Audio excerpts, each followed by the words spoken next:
Hello, hello. Greetings, beautiful souls. This is Alicia. I am Barney Matahari, 44. Welcome to my channel. Today we are doing another pick a card reading. If you are new to my channel, welcome and thank you for stopping by. And if you have been here before, it is a delight to welcome you again. We have 3 piles today. Pile 1 with this stunning, massive piece of, well, relatively massive lapis lazuli that has all this beautiful gold through it. It's just gorgeous. Pile 2, we have this raw black tourmaline. And pile 3, we've got this double-pointed smoky quartz crystal. So take a moment, pause the video if you must, and decide which pile is for you. Excuse me, and I am going to get started with pile number 1. Ooh. And today we are asking for messages from your guides. Right, so pile number 1. We'll put the one up there and your crystal here so we know it's you. Let's get started with your nakshatra card. And we have got Purva Ashada, number 20. The former invincible. From the Fairy Oracle deck for you, we have card number 12, the Singer of the Chalice. Oh, Badger Medicine from the Animal Medicine deck. The Brave, card number 28. We've got this from For the Love of Dragons Oracle deck. And we've got a soul card for you. Delicious. Absolutely delicious. This is a soul card. And it's really a visual. I don't even know if that's a word, sorry. It's really a visual download card. They're just beautiful. And I've picked songs for, I was inspired to pick songs. And for you, pile number 1, we've got Wamables by Nicki Minaj. I love that. I do love me some Nicki, and I have some connections to Nicki in terms of, I guess, my heritage, because she's a Trini, and I've got some Trini in me. I've also lived in New York, so I just, a lot of Nicki songs, even though she's, you know, she's pretty, like her music has, if you don't like swearing, you can't listen to her music. I'll just put it that way. But anyway, let's get into your oracle cards, pile number 1. So first we've got, like, the main card here is really the anchor card, I suppose, or the defining card for your energy is the Purva Ashada. The nakshatra cards are kind of setting the tone of all the piles today. So with Purva Ashada, you can see that it is entirely in Sagittarius. I absolutely love these nakshatra cards. I just think they're just so beautiful and just have so rich. And, you know, the more I spend time with them, the more I just really I'm exploring the nakshatras. So I'm really happy that you're here if you like this, you know, journey with me. So it's the former invincible. And it's the invincible star. And it's planet Venus, which is, Venus is all about, so it's Sagittarius and Venus. So it's expansion, Sagittarius is expansion, it's a fire sign. Venus is an earth energy. And Venus is all about the arts. It rules over values. Venus is the tendency to put others first. It's a very cooperative sign. Sagittarius is ruled by fire, which of course is ruled by Jupiter. And that's a masculine energy. But it's a benefic, as is Venus. And Jupiter is the sign of expansion. So expansion in Venus. And you can see from here, you've got the waves down here and the sailboat, and you've got the lady here. And its deity is Appa. I don't know if I'm saying that correctly. But it's the goddess of water. And it's equivalent to Varuni, or Varuna she was the counterpart of Varuna, the god of the oceans. So this is about, like, so water would signify intuition, and water would also signify depth of emotion. And when you think about the moon, well, water is a feminine element, but the moon also rules over the tides. And even though the moon is feminine, or it's yin to the sun, the moon is actually yang to Mother Gaia. So there's kind of interesting connections there. But if you think about it, it's really about, so when you have the Venus paired with Sagittarius, it's really about fast flowing bodies of water. And I'm even thinking about, when the stream starts in the mountain and it trickles down, like over time, even slow moving water, like think about glaciers, like over a very, very slow period of time, which is kind of almost like Venus as well. Venus is this earth, I guess, Knight of Pentacles journey to creating something in the 3D. But when it's fast moving, it travels down, and as it gains more road behind us, even though we're talking about water, like it gains momentum, and it picks up a lot of it really shapes the landscape, but it also shapes it's also shaped by the landscape, because it picks up the minerals and it feeds the civilizations along the way, the animals, the plants. Societies notoriously need water, obviously, humans and plants and animals. And civilizations grow up and ecosystems grow up around water. So it's very, very nourishing. But in this case, it's really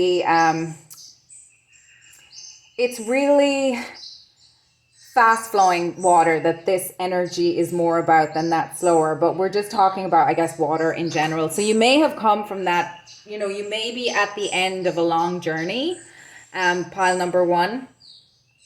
And it's the power to invigorate. So if you think about, when you go for a dip in the ocean, you have that like refreshing feel. But also there's a destructiveness. I mean, think of The Perfect Storm. Remember that's it was a book based on a true story and then a movie. But it was that square wave which came and just annihilated the fishing vessel. So there's so much depth and richness in the ocean, but it can also be destructive. And you can't go to the ocean and yell at it you have to work with the element. You can't work against it. So it's about integration. And you've got that again with the Jupiterian energy and the Venusian energy. You've got that that dance, the feminine and masculine energy moving together. So you guys are my water pile. I'm absolutely sure about that. But it's really about mastering the water element. And I guess that would be mastering our emotions, our intuition. And Wamables talks about, she's really, Nicki Minaj is a powerhouse. You may love her or hate her, but there is one thing that's undeniable is that she is a queen in her field. She has really excelled at what she does, and nobody tells Nikki what to do. You know, she's very, very strong in who she is. So I feel like this pile number one's journey, and Wamables is actually a call to Wamables. I heard her just talk about it, and it's really about I'm all about my Wamables, and that's her crew. That's her more particularly her women, like her Gemini energy, her girls, and everybody needs their crew. Whether you're, I guess, your soul fam or your supporters. I'm thinking less entourage, but more your kind of the people that you're in intimate relationship with, that are your supporters, that you are supportive, that are your soul fam. And you know, some of us go through stages where you're in maybe solitude and your soul fam for a time. Like when you're in the void, if you're going through a dark night of the soul, your soul fam at that time could be, you know, the animals, it could be nature, and your guides, and yourself, and reconnecting with your inner child and your inner artist and all that kind of stuff. So again, with Venusian energy, like the expression of you, a lot of your power might come from creative expression. I used to sail as well, and a lot of engineers are drawn to sailing. So again, you're in the ocean, and you really have to have reverence for the ocean. And the ocean and sailing, you're dealing with hydrodynamics as well as aerodynamics. So it's again this theme of the masculine and the feminine, and kind of learning the balance and the dance, and when to. And of course, when you get no wind, you're in the what they call the doldrums, and that's actually, you know, we use that as a term for being depressed, but it's actually a place in the ocean where there's a lack of wind. And if you get stuck in the doldrums, you could just be stagnant, and you're both going nowhere because there's no wind to help you move, and you're just at the mercy of the currents in the ocean. So that's another part of that. So learning mastery and skill in those arenas is like in the emotions and in the emotional depth, and especially when you're accelerating at such a pace. I feel like you could be a very advanced soul, so you could have a lot of power, pile number one. And you know, obviously when you're born into this incarnation, you're a child, so in order, you have to be either taught how to and I'm seeing like a baby superhero that doesn't know their powers, and I'm seeing, you know, in the X-Men, the school for the school for that Professor Xavier has, and the way he connects with all of the X-Men, he can kind of telepathically connect with them. And that's I know he uses technology as well, but that's another thing. The body is a technology, and all of our auric field is a technology, and our ability to master that and to get in touch with our intuition, to use our emotions to drive us, and to use them to align with the divine plan, can be difficult if you're not surrounded by people who are able to support that mission and who are not wanting to take that from themselves. And that's really drawing me down to this, that like someone in that position, like you could be an indigo child, you could be a starseed, or you could be just maybe you don't resonate with that, maybe you just feel like you're an artist, but being rooted. And I'm feeling that nature is probably really, really important for you. And I was actually reading about, I forget what the tree is called, but it's somewhere in the desert. I'll have to look it up and maybe link it in the description box. But there's some tree in the desert that in Africa, and it begins with B. I forget. If you can think of it, you can put it in the comments. But it nourishes whole families of people. Like it grows so wide in diameter that they can create homes and shelters in the bark itself. Not in the bark, but in the tree trunk itself. It holds water, like, you know, I guess the camel. So it's kind of for want of a better word, it's kind of a storage for water. The bark can be woven into clothing. you can make soup from it. So it feeds all of the necessities of life. This tree, and the trees like can grow to being like 5,000 years old, and it really is kind of a child of Mother Gaia that's nourishing her other children, which are human beings and the animals as well, and living in harmony with nature. Again, living in harmony with the ocean is really something that in your natural vibration, in most humans' natural vibration, that's what we would be doing. But, since I guess we have decided that we can measure things, and things like numbers are more important than other things, and it's not about one is good and one is bad, it's about using them wisely, in balance and in harmony. So the I guess some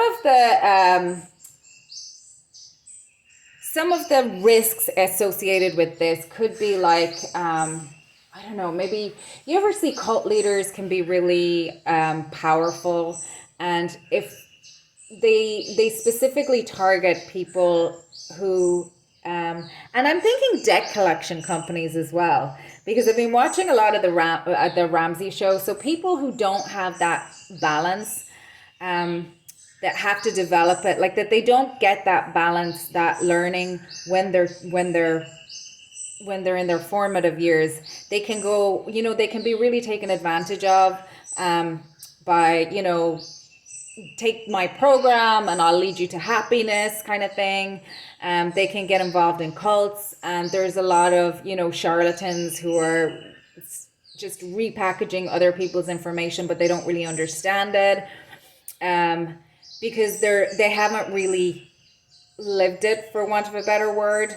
It's kind of and then we're back to kind of a superficial versus the depth, like going beyond what is the seen on the surface. And that would speak to the depths as well. So you might have had a really, there's this idea of being tossed around by the ocean as well in a storm.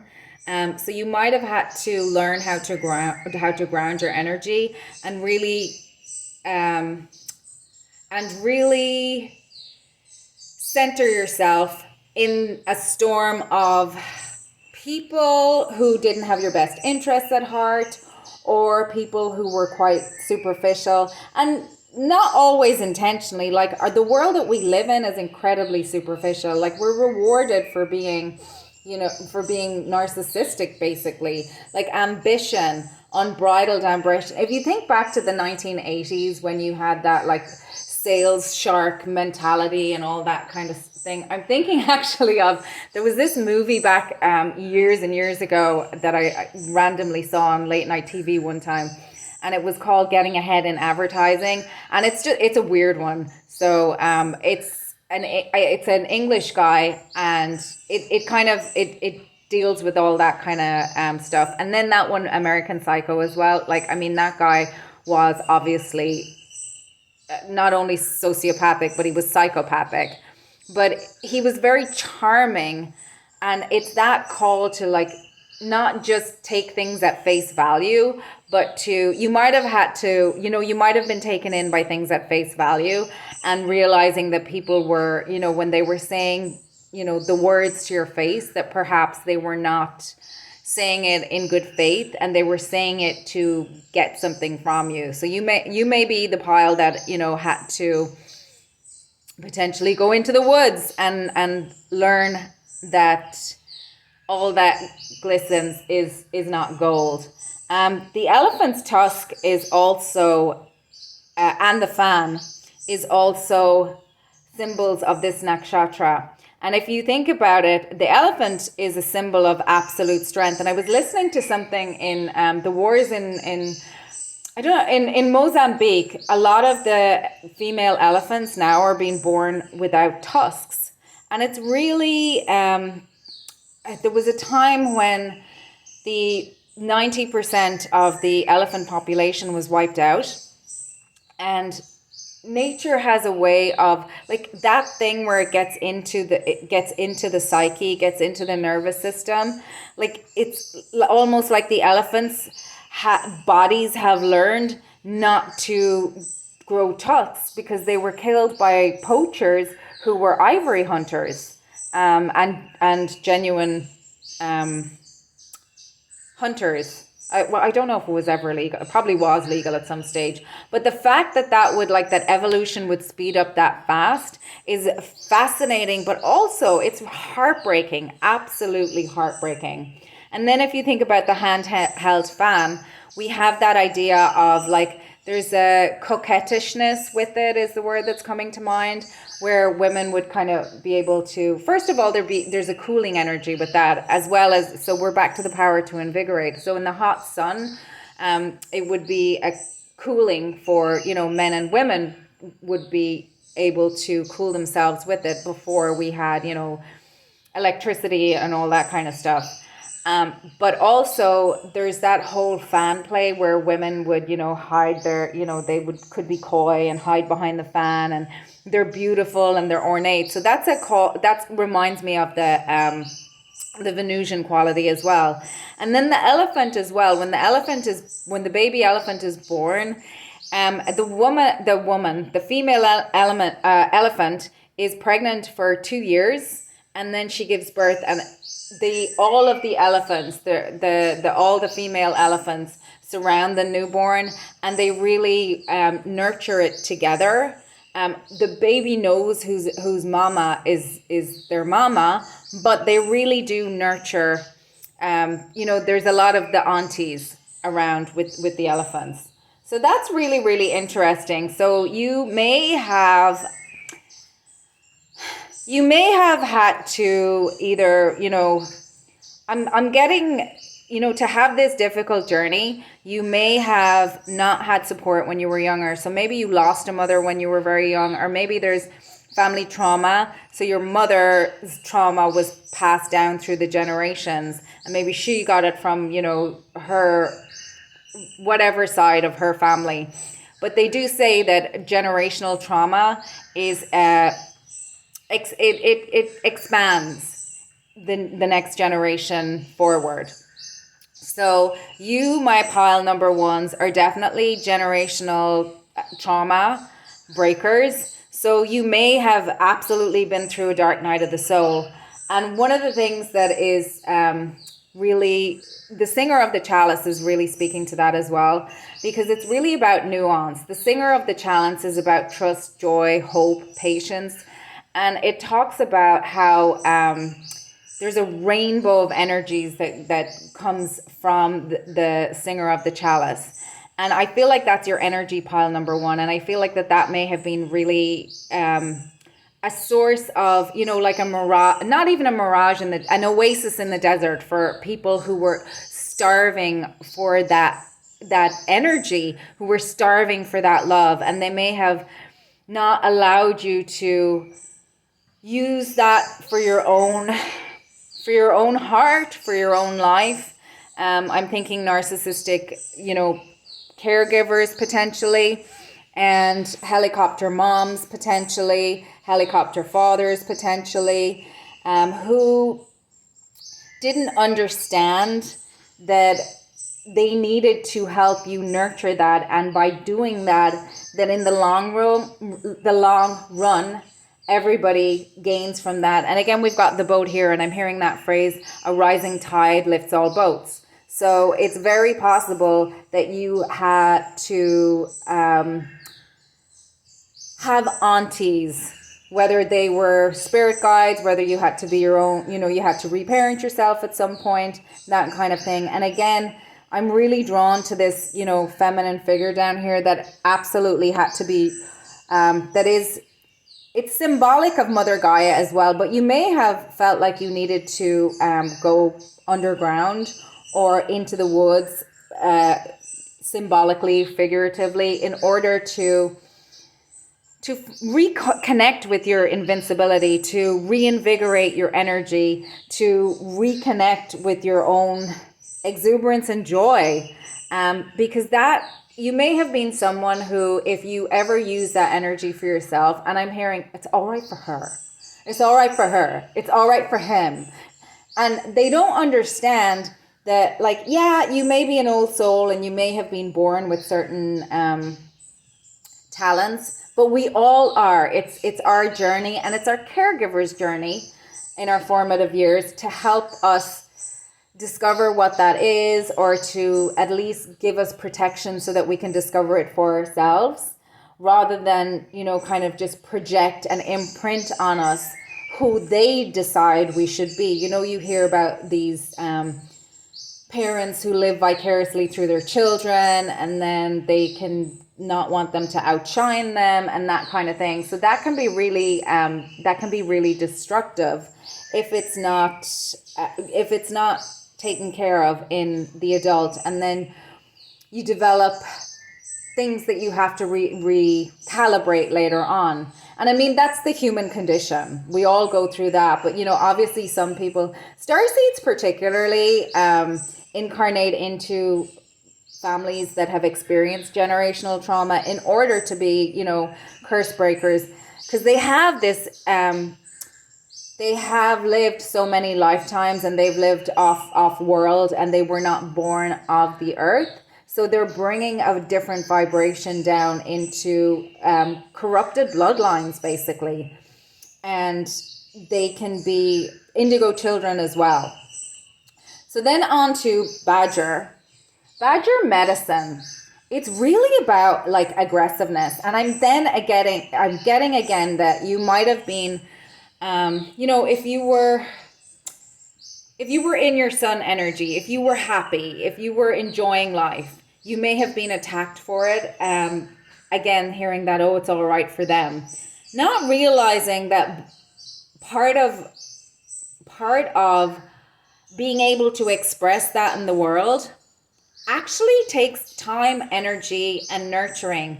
And you probably were someone who did that internally because it wasn't safe to do that externally. So I feel like a lot of people could have mistaken and misread that you had it easy, when actually the complete polar opposite is true. And Badger medicine, Badgers are interesting because they're extremely aggressive. And in healing, you might be being called to bare your teeth and to stand into your power and to stand up for yourself and to fight back. But fighting back does not mean necessarily tearing another to shreds. Fighting back can be standing in your power. Remember Gandhi when they tried to throw him off the train, and he said, "I will not move. I will be here immovable." And that's reminding me of the elephant. So the elephant will charge, but the elephant can be incredibly gentle, an incredibly gentle giant as well, as we talked about when, in their maternal state. And of course, it's humans who have encroached on the elephant, not the other way around. So I'm getting like, we're the Karen species of the world, humanity for sure. Also with the Singer of the Chalice, it's talking about depth. And I feel like you have incredible, and we're seeing incredibly beautiful blue here. And 12 is Pisces energy. And that's, they sometimes struggle to be grounded. So again, we have that repetition here that you might have really needed to learn how to ground into your body. Like you might be pulling you might be very, very good at like being connected to your guides, especially when you were younger, and you may have been described as somebody who was, off in the clouds or off with the fairies, and you probably were. You probably had to learn how to literally ground into your body. And if you were around people where it wasn't safe to express your emotions, you may have learned to dissociate from your body, and have experienced some sort of PTSD, or, the borderline personality disorder as well, or ADHD.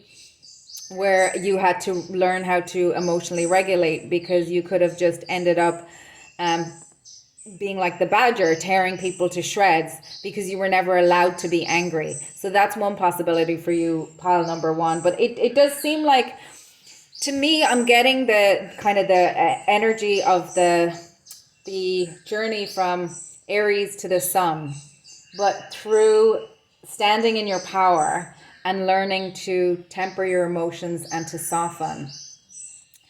The badger also, it's kind of mirroring this card as well. Badger is about root medicine as well. So the earth receives the toxicities.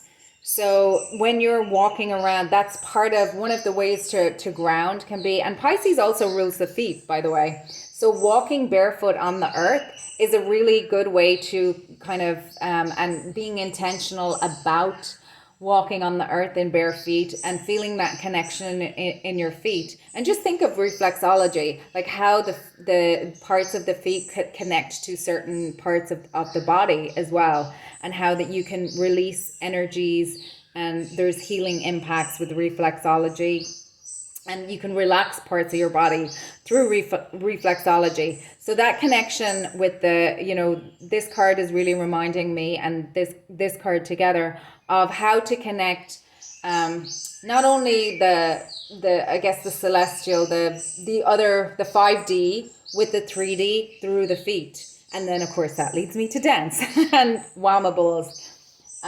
So maybe music and dance is something that is empowering for you. And that journey from Aries to the sun, Aries is Mars, and Mars is known as the rudimentary sun, and Aries is the first sign of the zodiac.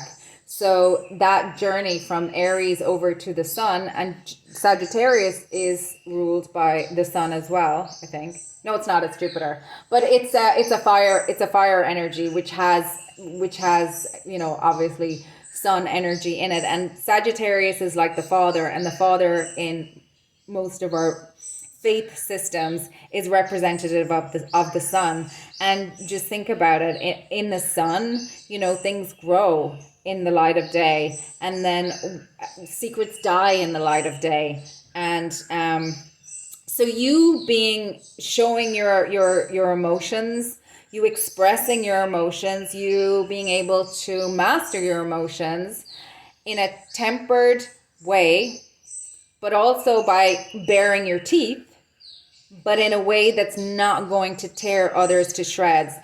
The thing is that you can leave that all up to spirit. I'm not saying let anybody, I'm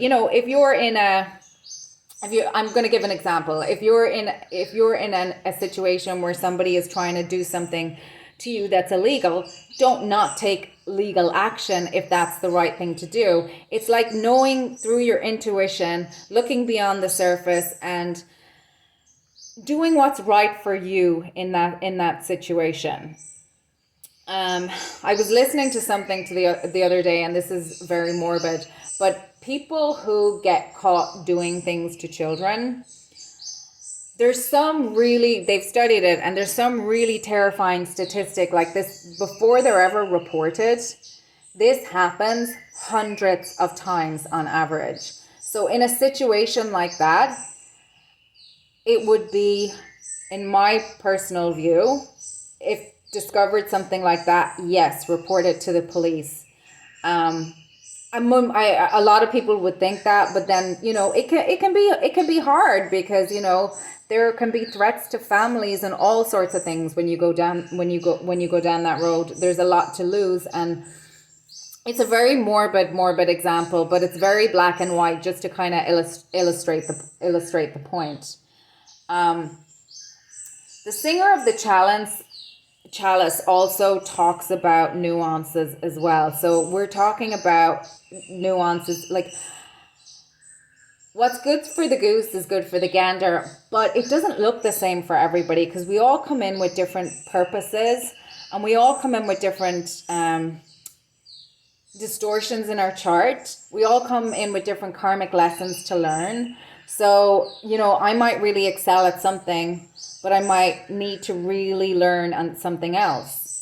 and somebody else might really excel at something, and they might really need to learn something else. And it's reminding me of that Einstein quote: if we judge a fish by its ability to climb a tree, it will go through its life thinking that it's stupid. And it's also my favorite Einstein quote is, if a man can successfully kiss a woman while driving a car, he's not giving the kiss the attention it deserves. So that's just food for thought. And then finally, the brave.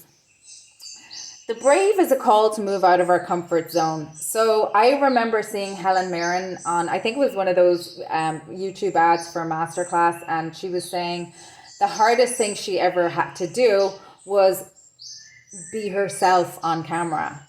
And that makes a lot of sense. So that might be something that's true for you as well. That, it was safer to keep your emotions hidden. Maybe you're getting into, as you develop, maybe you're getting into tarot, maybe you're getting into Christianity, for example, maybe you're getting into spirituality, maybe you started believing in aliens, maybe you got into stuff that, your family would not be against. I mean, in the United States right now, I live here now, but I grew up in Ireland. And what we're noticing, well, you can't miss it, is there's so many conversations about people who going from one side to the other. And also I was listening to something about like stuff that's happening in France. And in my mind, France was always the country that, nobody told the French what to do. French Revolution, nobody puts baby in a corner in terms of who they are in terms of being in a nation. But I was really surprised to learn how much actual, what's the word? When they ban things? I forget, the word is not coming to me right now. Censorship there is. Rumble apparently is completely banned in France, and that really, really surprised me. So that's just kind of interesting, and it's again that call to look beneath the depths of things, to look into the depths of things beyond the superficial. And I think that people have projected on you a lot and miss a lot about you because they just weren't investing the time and energy into getting to know you, and maybe you didn't have the skills to kind of push back on people. You might be a recovering people pleaser because maybe when you did, and you may have been a precocious child, and that was like shamed out of you, I'm hearing, because whoever you were around didn't want you to go out and discuss what was happening at home with other people, where people would have looked in. That's a big one. So in abusers' houses, there's very often a price for saying what went on at home.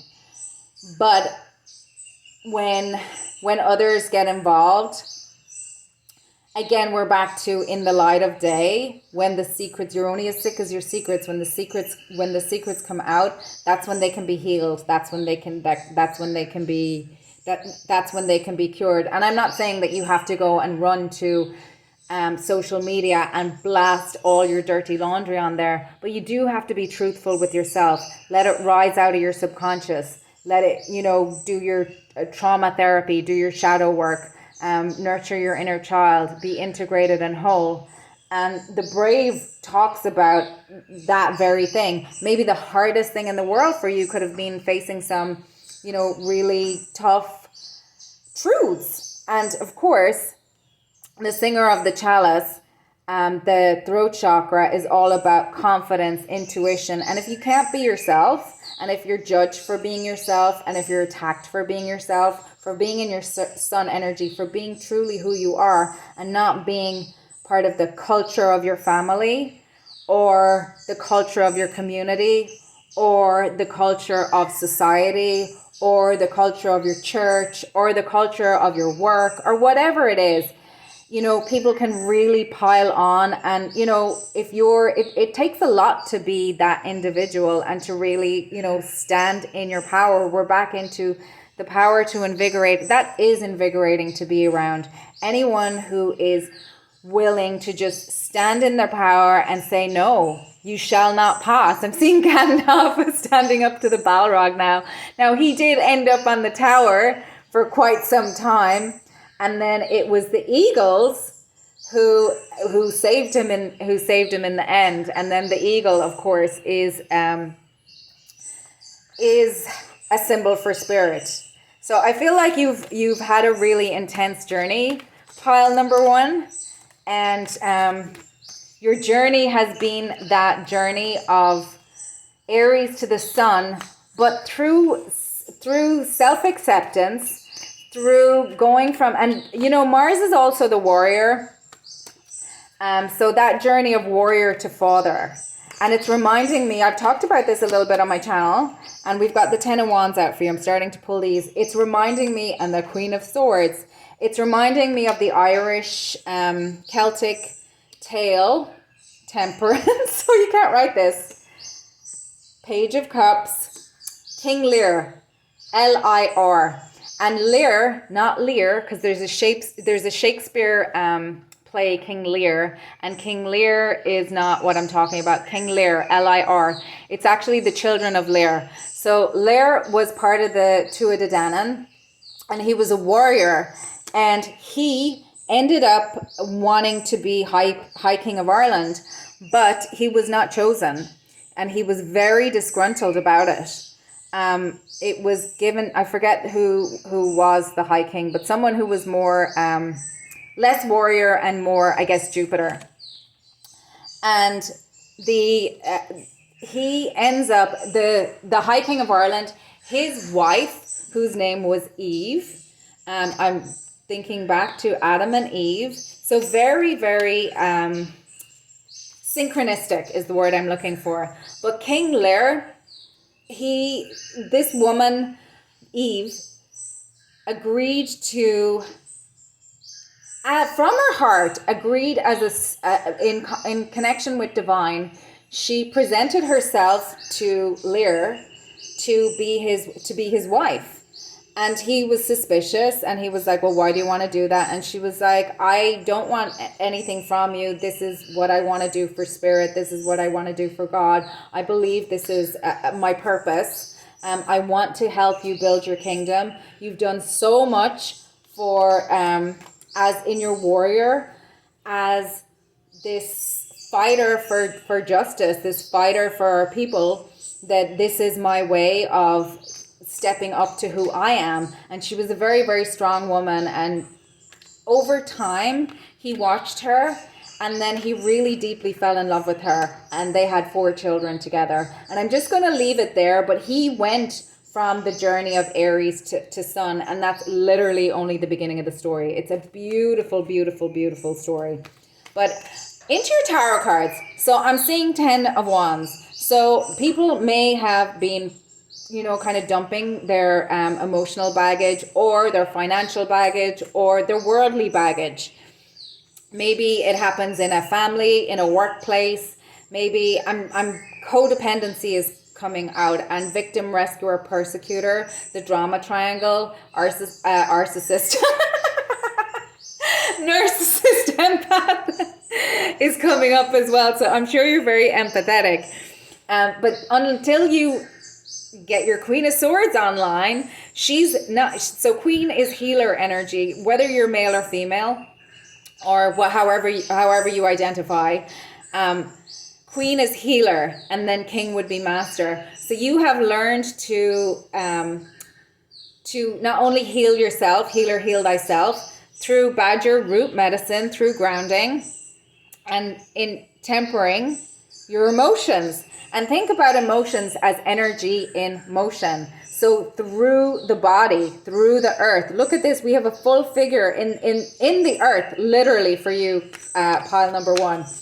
And then Page of Cups. So this is giving me you had been through something in your childhood. And again, we have Pisces energy here with the little fish poking out. And we've got, again, the sea in the background. We've got her dipping her toe in the water rather than being kind of overwhelmed by, you know, the rush of water. And maybe you've learned, maybe you used to come at people and tear them into shreds, or maybe energetically they felt that when they were around you, even if you didn't say the words. Maybe your energy was just that people knew that they had crossed you and they felt bad and they tried to turn it around on you because energetically they felt it, and in their subconscious, in their own depths, they knew it, and they may have tried to gaslight you.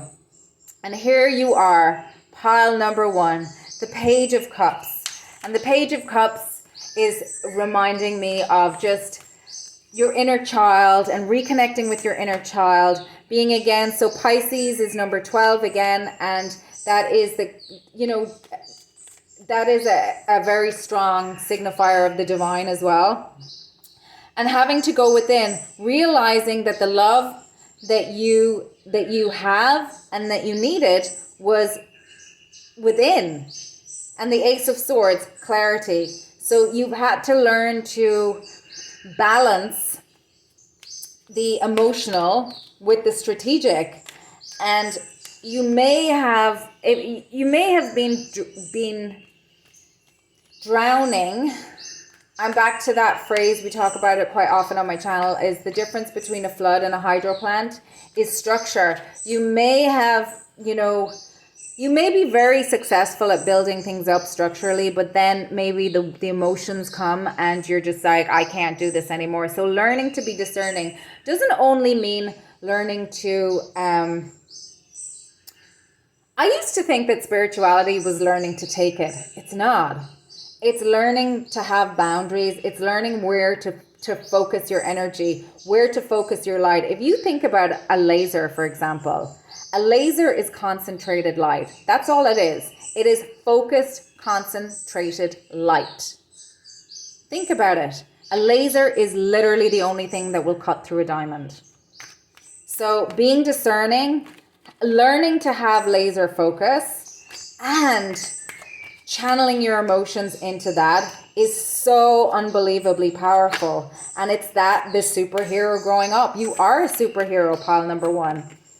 We've got the Ten of Swords. You've been through some really, really painful endings. And you may have not recognized your own power. You may have, you know, dealt with a lot of shame. It doesn't necessarily always mean that, I mean, in that energy, it's very likely that people did stab you in the back.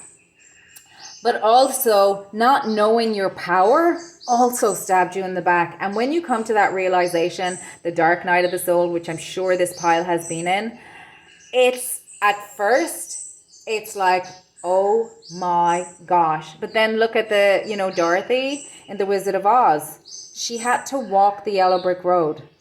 She had to walk the yellow brick road. She had to take action. She had to walk the journey in her ruby slippers, being grounded through the gates of her heart into the Emerald City.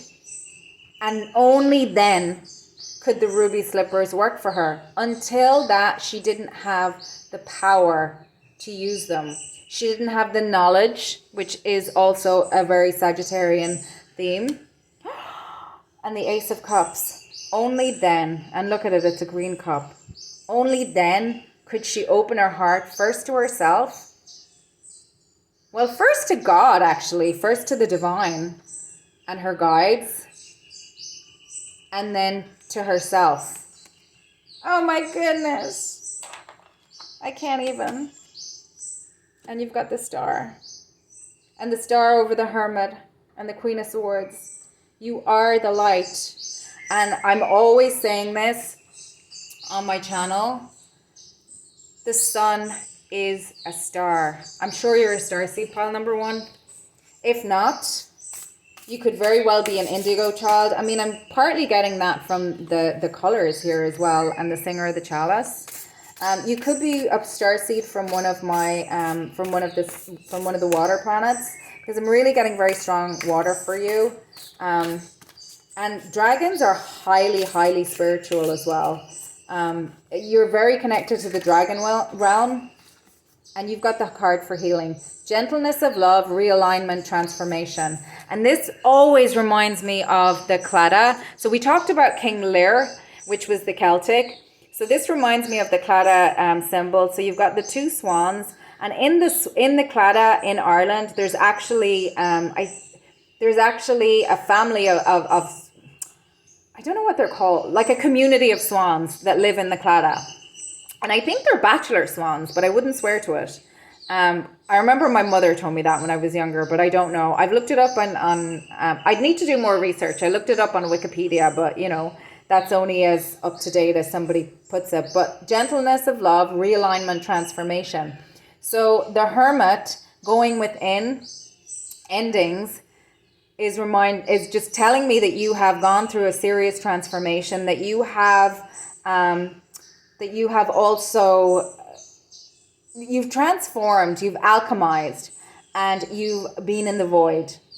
And in the void, I'm hearing Joe Dispenza, become nothing, become nowhere, become nobody. And then you are everything, you are everywhere, and you are everyone. And it's that ego death. You probably have a season pass for ego deaths. As many people, once they decide to get on the spiritual journey, and we all have that option, you know, we have free will. As I'm sure you know if you're here on a tarot channel, to be quite honest. No way. Indigo child. So I would not be surprised at all. Surrender. You have got the magical creature. The unicorn only shows itself to the pure of heart. So you are absolutely on the journey to purity. Your energy is incredibly healing. You had to learn how to heal yourself, because I feel like you got absolutely depleted and potentially left for dead many times over by many people who you thought were your friend. And now you're learning to go within to the depths. In here we have inspire, heart, dialogue, action, passion, community. And that really is speaking to the Venusian kind of energies as well. And we have release, misaligned energies, retune to your truth. So again, that's reminding me of like tuning into your own frequency. And of course, look at how green this is. And that's the frequency of your heart, the frequency of your magic. I'd say you're really connected to the earth and to the fae as well. I think you're connected to all the magical realms, to be honest. Like, I mean, we're not going to go into them, but whether or not you know it, this is what's coming for you. If you're still in the void, if you're still in the darkness, take heart. It is worth it. You have such beautiful energy. I feel really calm around you. I feel really curious around you. I feel like I don't want to scare you off. Like I feel that I want to approach you gingerly. And I feel like that maybe that's the energy that people need to approach you right now. And maybe that's the energy you need to approach your inner child with as well at this moment. And I think that could really work for you. Maybe being in safe spaces while you explore some of your creative expression could be really healing for you. But I've been talking forever. I'm so sorry. I can do that. Pile number 1, if you like this content, I'd be really grateful if you would consider liking, commenting, sharing, subscribing. And if you don't, you don't, and that's just fine. I am so honored to read your energy. I am so honored to be in your energy, and I'm so grateful that you have incarnated at this time. I am sending you so much love. Pile number 1. I'm going to move on to pile number 2 now. Thank you, thank you, thank you. Bye, pile number 1. While I get into pile number 2.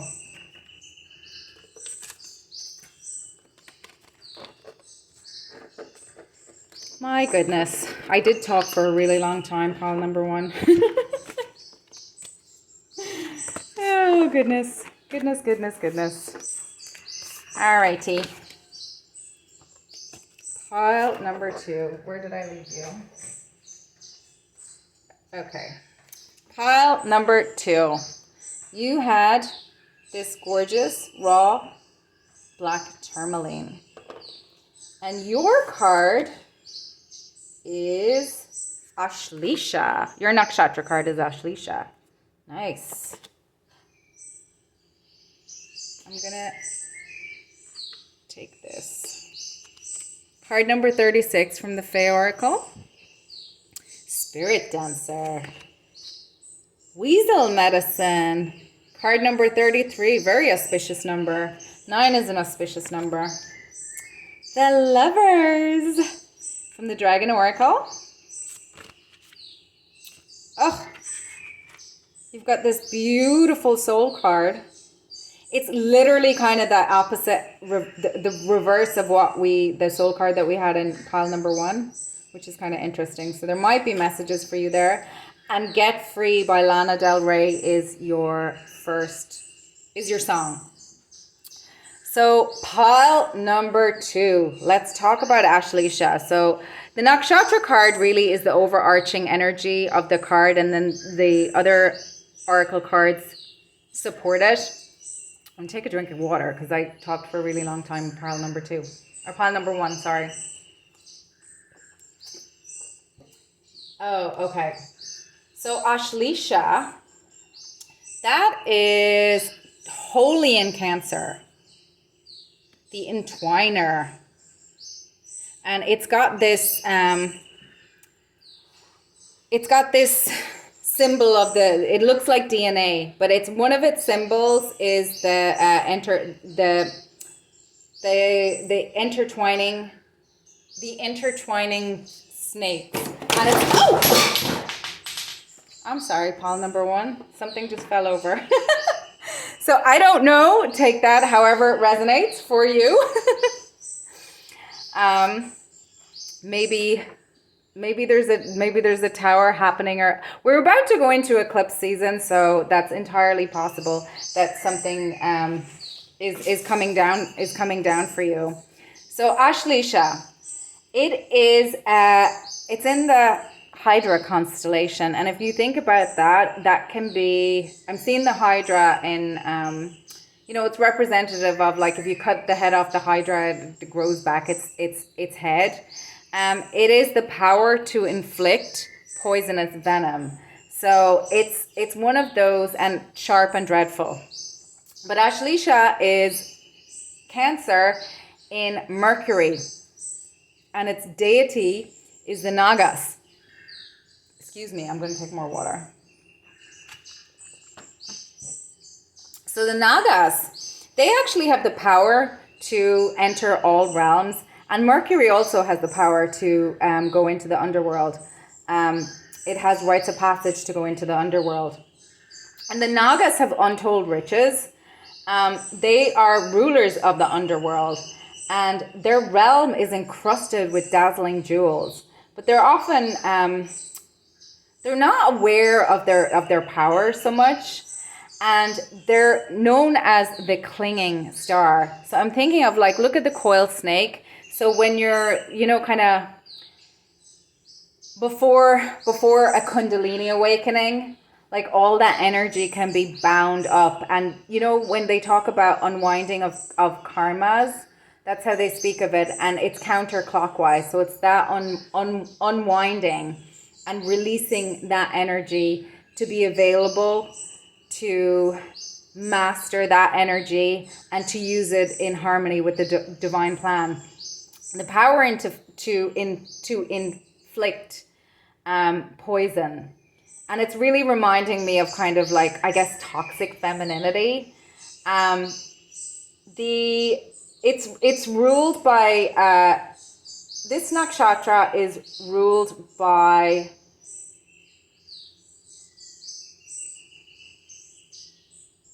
I forget. Mercury. Oh my God. I'm sorry. They like to have the last word. I was losing it there for a second. So it's the 3 times coiled snake and the intertwined. So the power to inflict venom. But if you think about it, you know, when we have what you call them, oh, the things that they're talking about now in NIH and with the new health secretary in the United States. Oh, vaccinations, that's it. So the vaccination is, you know, where you inflict a little bit of the poison into the body so that the body can recognize it and can develop antibodies against it. So it's reminding me of the caduceus as well, which is the symbol, you know, the intertwined snakes, the symbol that you see on a lot of it's associated with with medicine, with the field of medicine.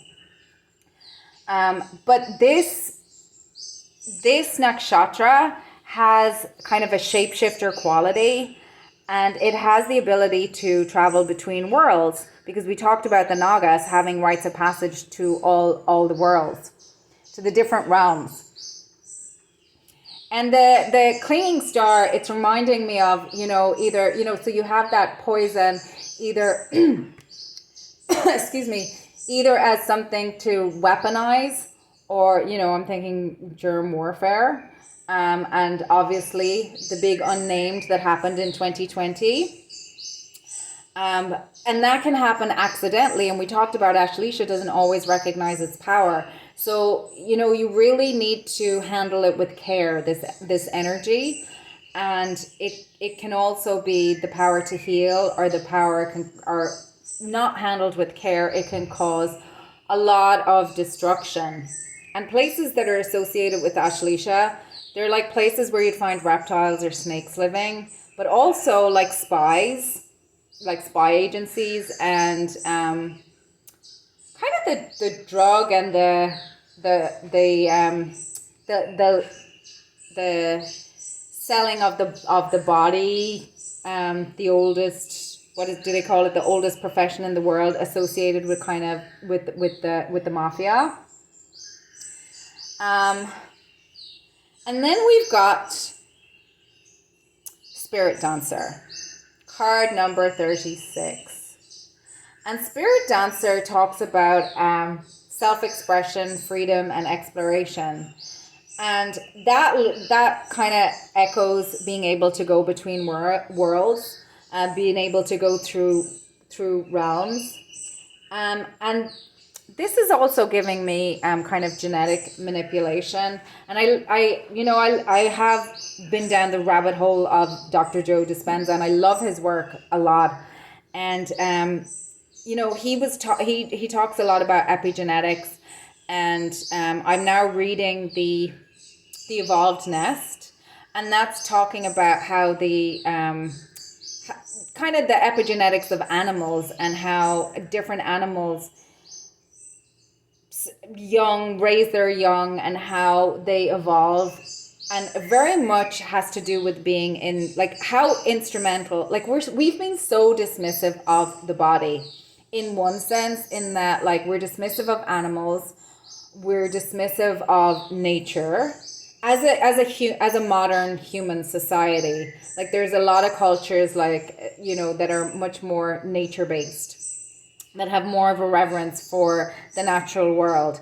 And a lot of us, and my candle just went out, a lot of, like, modern industrial society is just like, out of my way, God, let me do it. I'll tell you what to do.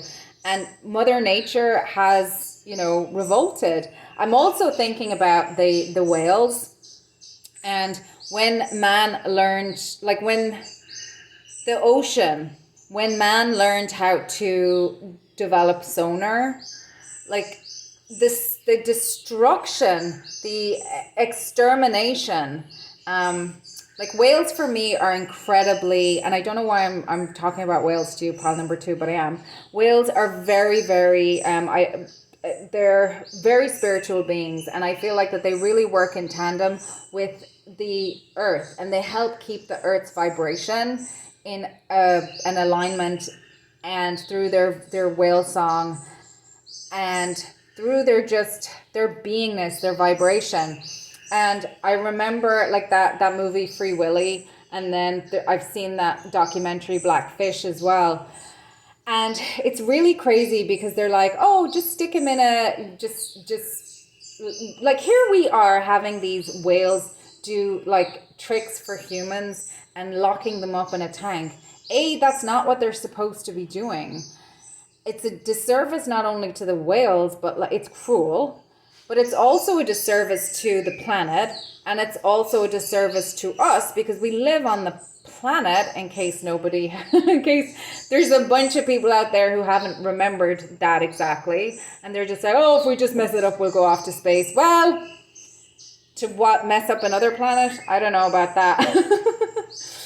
But apparently you can't just take one whale from one family and stick it with another because they have their own language, and they speak, they communicate different languages. It'd be like just taking somebody and sticking them into a completely different country and having a different culture and a different language, and that would be really traumatic. So no wonder the whales in captivity go demented, because they're like in these tiny, tiny little holding cells. Basically, they're in jail, whale jail, and they're in solitary confinement most of the time because they've no one to talk to. And then there's that whole thing where the whales, were attacking their trainers. Oh my gosh. Training them to what? To entertain us. It's heartbreaking. But anyway, off my whale rant.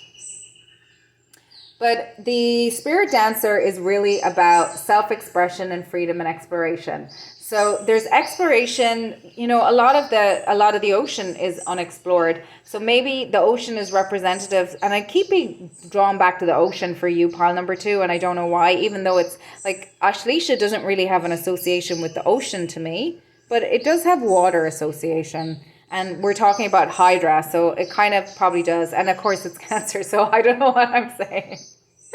Maybe you're more hybrid, land and sea.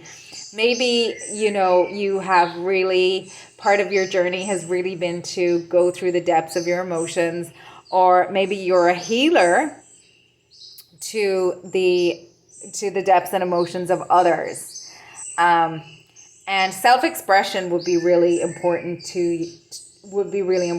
you.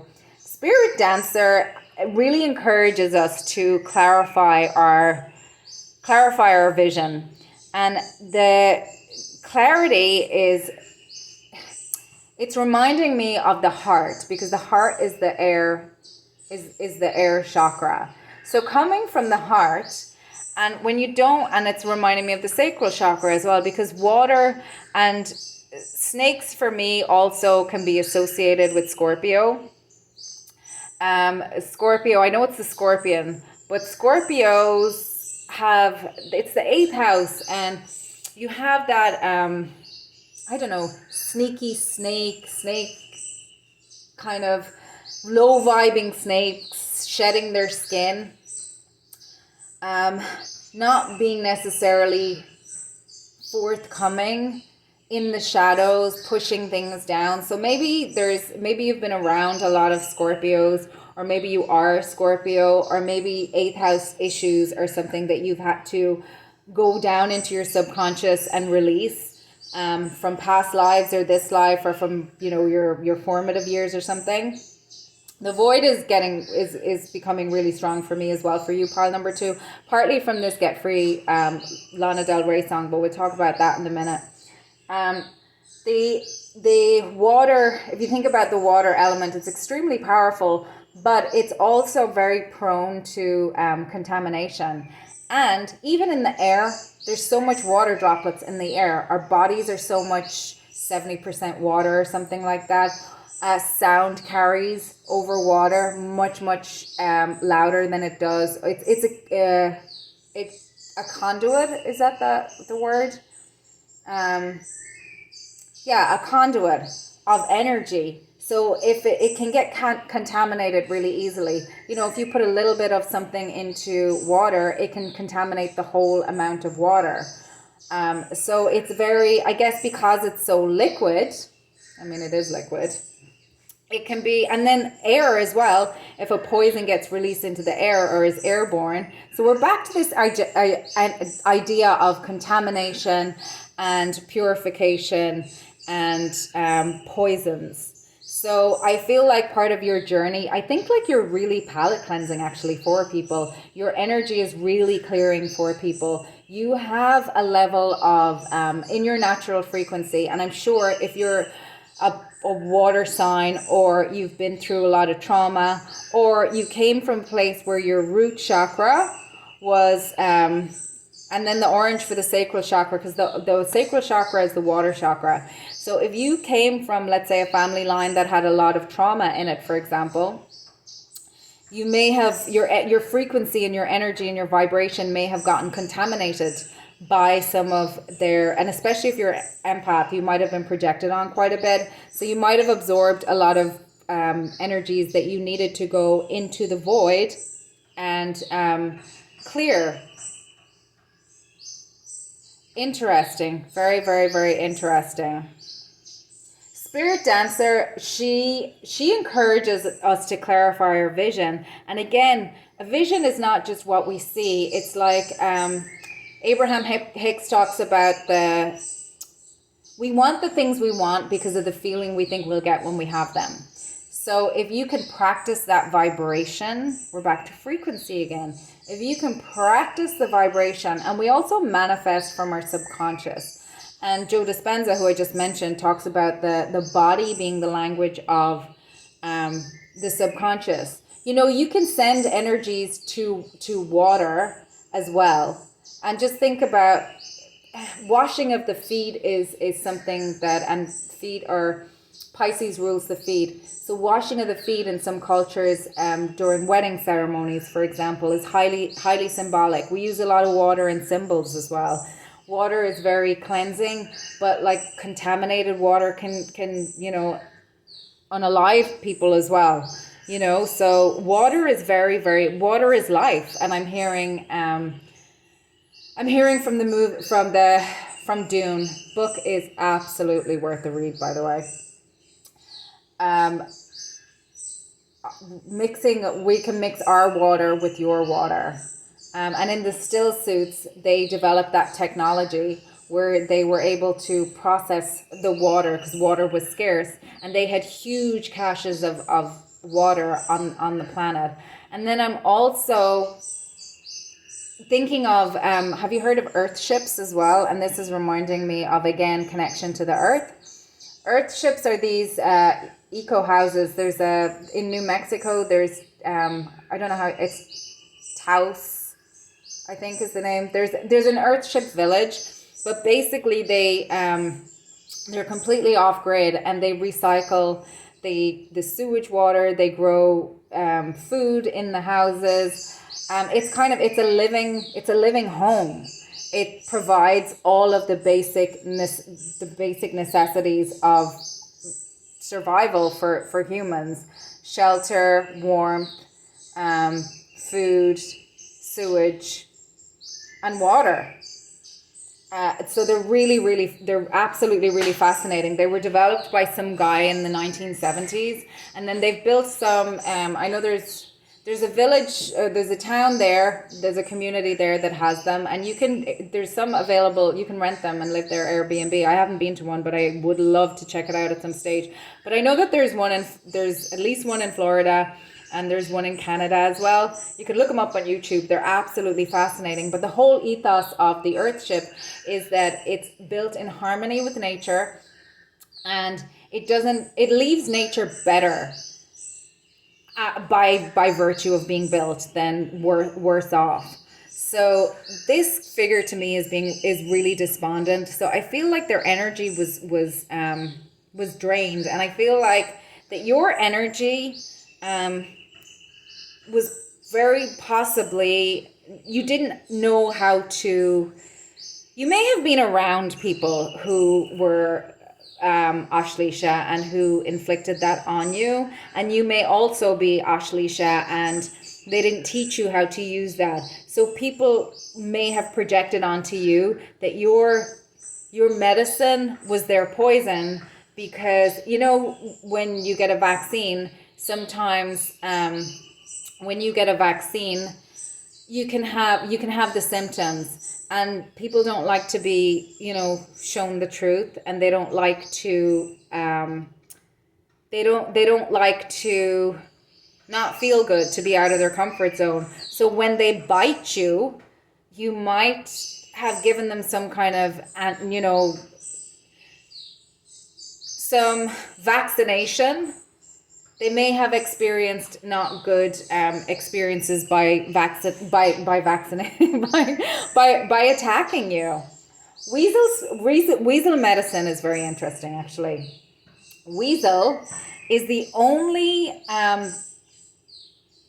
animal that I know, that I've heard of, that is able to confound Great Spirit and can pickpocket Great Spirit. So that's an interesting power. And again, we're back to medicine or attack. So having that medicine, and of course 33 is a very auspicious number as well. That's the assigned number of, Jesus's death, and also Saint Bernadette's death. So it's associated with kind of some, very saintly energies. But weasel medicine, weasels are very energetic, and they have a lot of ingenuity. And if you think about how if we describe somebody as a weasel today, we're kind of saying that they're sneaky, which is kind of back to this, trickstery, sneaky energy. It doesn't really have a good connotation in terms of people, but we misunderstand. And I think you've been misunderstood a lot. You may be calling people to, your karmics to like stand off, don't bite me. If you bite me, like, I'm not responsible for you biting me.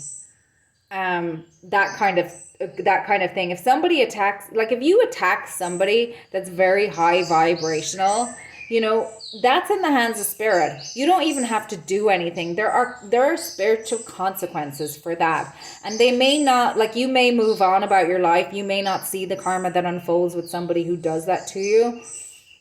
But there are consequences for that, and you can be scapegoated a lot for that, and you can be blamed and shamed a lot for that, and smear campaigned. I'm getting you've been through a lot of darkness, pile number 2. And, but you're coming out of it. You're absolutely coming out of it. And you have, like, the weasel in, the weasel is beautiful. The weasel was sent by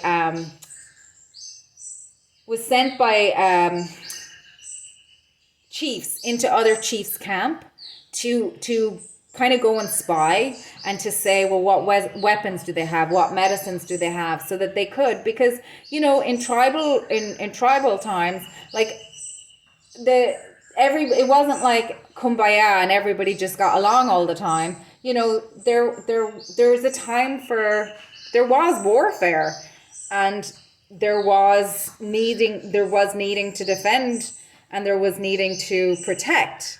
And there was, information is freedom, information is power. If you don't have the information to make an informed decision, if you don't have the information to strategize, you're really at a loss. So we're back again to kind of spying and information and hiding and all that kind of thing.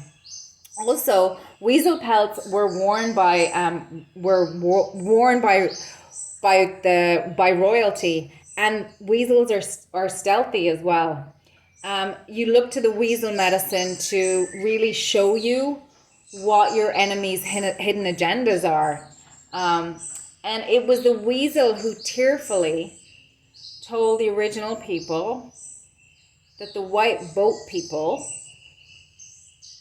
stole the thunder from the sky and put it in their weapons, and they have no regard for their brothers and sisters or the animals.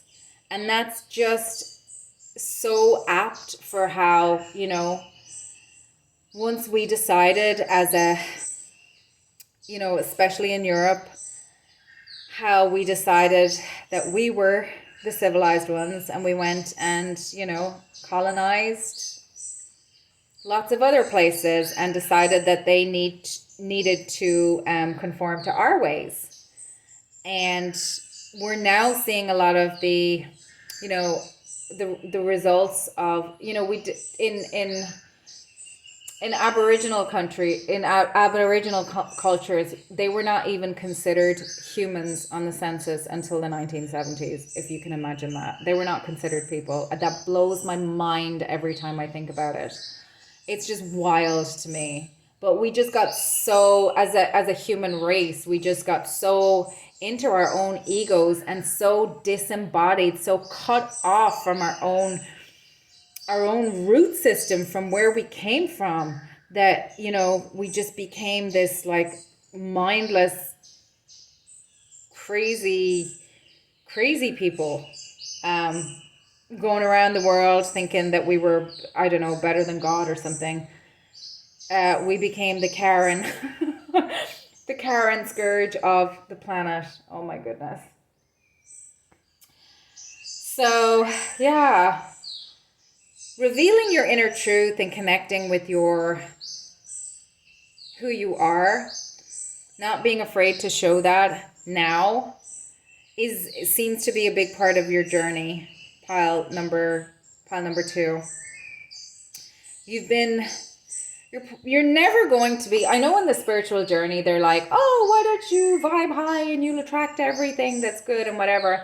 You will, but your light will still be seen. You do need to keep some things private. And people will always attack you. That's just, lower vibing people will always attack you. It's learning how to navigate those energies and have boundaries. The lovers, you're absolutely a lover. In this Dragon Oracle deck, it's talking about lovers, so that's that Gemini energy, and it's the lovers is number 6 in the tarot, and the lovers is a choice card. It's also the lovers card. It's about, choosing a partner, choosing how you're going to go forward in life, because after that is the Chariot. Choosing to partner with the divine instead of partnering away from the divine. Build your kingdom, not here on earth, but build your kingdom in your heart and connect with the divine. That's coming across really, really strongly. And it talks about this equality of partnership in relationship. So it talks about really mutually being invested, like the partners, your intimate partners, those that you are in close, not necessarily close quarters with, but close connection with. And it's probably a good idea to keep those, those who are, a good friend, those who are your family, the people that you choose to kind of share your heart with, to choose people like you who can be mutually invested in each other's, sovereignty. People need to do their own work. They can't put their work on you. And it's talking about this card particularly, that people in that truly lovers relationships, truly, and I'm not talking about man and woman necessarily, or a marriage necessarily, but truly dynamic partnerships that are heart to heart really have the power to change worlds. And divine couples obviously is something like that, but you can have divine families, or you can have a sage who is divinely, think of any of the genuine gurus who have inspired, who have partnered with the divine and who have inspired many and changed lives. People who've done things from a really genuine, heart-centered place that have impacted the world in ways that we can't really even begin to, fathom at this point. So you, my pile 2s, are definitely my heroes. My heroes, interesting. Hero's journey. They're my healers. And through creative self-expression, and through relationships. I feel like that's really your that's really a lot of the lessons that you're teaching others and that you're learning for yourself. And I'm hearing healer, heal thyself. So we've got a lot of healing symbology, healing healing energies, symbols, energies coming through for my pile number 2s. And Get Free is interesting. It's a beautiful, beautiful song by Lana Del Rey, and it's talking about sometimes I feel I've got a hole in my mind. I never really realized I had to decide to play someone's games or live my own life. Gorgeous, gorgeous song about wanting to come out of the black into the blue. And you know that phrase is like, it just came out of the blue. Well, it really didn't. It came through a lot of, first of all, deciding I'm going to live my own life. I am going to use my energy and power to bring forth what is in my heart. And your heart is a portal to the divine. It's the air chakra. It requires discernment. And it requires, the road to the spiritual path is not puppies and rainbows. There are puppies and rainbows along the path for sure. But there's that time of being despondent. There's that acceptance. There's the grief. There's people who will try to persecute you. I remember saying once to someone, as like, being chosen. I was thinking about being chosen, being in alignment with the divine plan is just kind of who gets to be at your side during your crucifixion. I know it was dramatic, but I do have a flair for the dramatic for sure. But it actually did. That's not the end. If you think about that story, on day 3 he rose again. So that was, I guess that's representative of the void. So I think that wherever you are in your journey, pile number 2, you're rising up out of that. Look at this. You have got the Page of Swords. You have got the cup. You've got the Ace of Water, which is the Ace of Cups. You have got the 10 of Swords. And this 10 of Swords, I love it. You have got the 8 of Wands, the Mother of Air, which is the Queen of Swords, and you have got Joy, which is also Jupiter. So this is really absolutely echoing for me everything that we talked about here so far. The Daughter of Air is the Page of Swords. So probably in your wherever you are in your journey, but in your hermit stage, when you had to go within, when you were despondent and you had to ground and you had to get back into your body and really feel your feelings, get in touch with who you are, look beyond the surface of things, get to the roots of the poisons that were around you, and notice whose company that you're in and whose company you keep. And you may have had to learn. You went from the Page of Swords to the Queen of Swords. Queen is healer. That's her archetype. She is the healer. Queen of Swords, she knows her emotions. She's not just the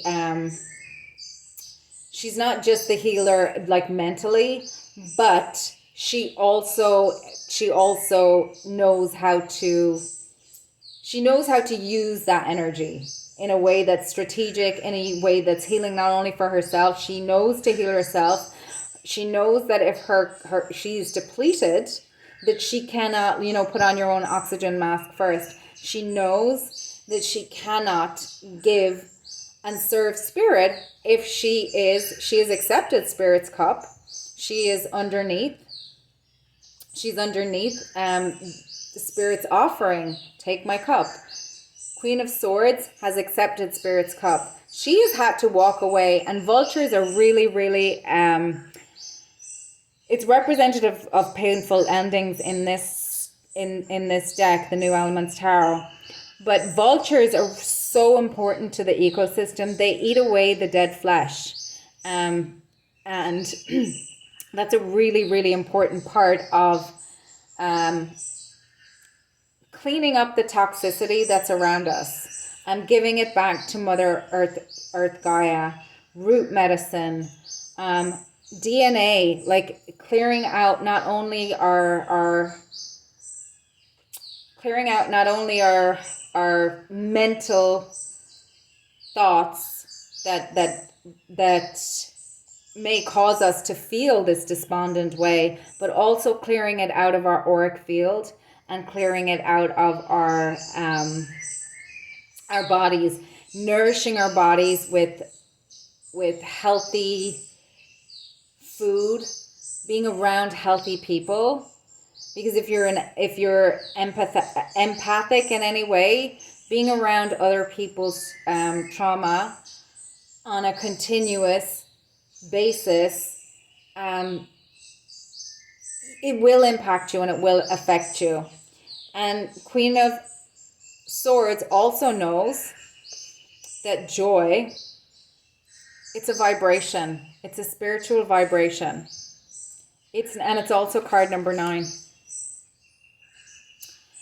I had a dream the other night, actually, where I saw myself as a little baby and I was surrounded by snakes. That was so interesting to me. None of the snakes were kind of biting at me, but in the dream, I was watching me as a little baby in the dream. So I don't know, maybe I was astral traveling. I have no idea. But this is Jupiter again. So this is echoing this. So you've gone from somebody who didn't know their power to somebody who understands their power, or that's the journey that you're on. So again, we talked about self-expression and reciprocity, knowing who to partner with and knowing who to have around you is really part of your life's journey. And we talked about healing through creative expression, so through play. And something else I was learning in they talk about a lot in the Evolved Nest is that play is not frivolous. Play is really, really important. It teaches, and it's not just for the young, and it's not just for the babies of the species. It teaches people how to, and it teaches animals how to interact with each other, how to be in their own energy, how to play independently, and how to play with others. It teaches really important social skills. It helps us connect with the divine. It gives us so much, but it is in play in animals is how they stay alive, is one of the ways that they teach them how to stay alive. If they don't know how to play, they don't have connection, and they don't get to stay alive. And depending on the different kind of species of animal, their play is different. It's absolutely really, really fascinating. I really want to pick one of these cards for you, pile number 2. This is the Sacred Geometry Activations Oracle Guidebook. Well, no, it's not the guidebook, it's the cards. But I just got this recently and I really, really, really, really like it. Integration, card number 30. The frequency of integration supports our embrace of every aspect of ourselves, allowing what we perceive as the positive and what we perceive as the negative to harmonize in a balanced symphony. So that's so beautiful to me. Just being in harmony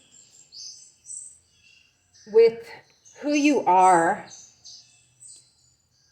is so important for you. I feel like that you were gaslit quite a lot, actually, about your power and about your beauty. you may have been projected on as being like kind of sneaky, but there's a difference between privacy and a difference between,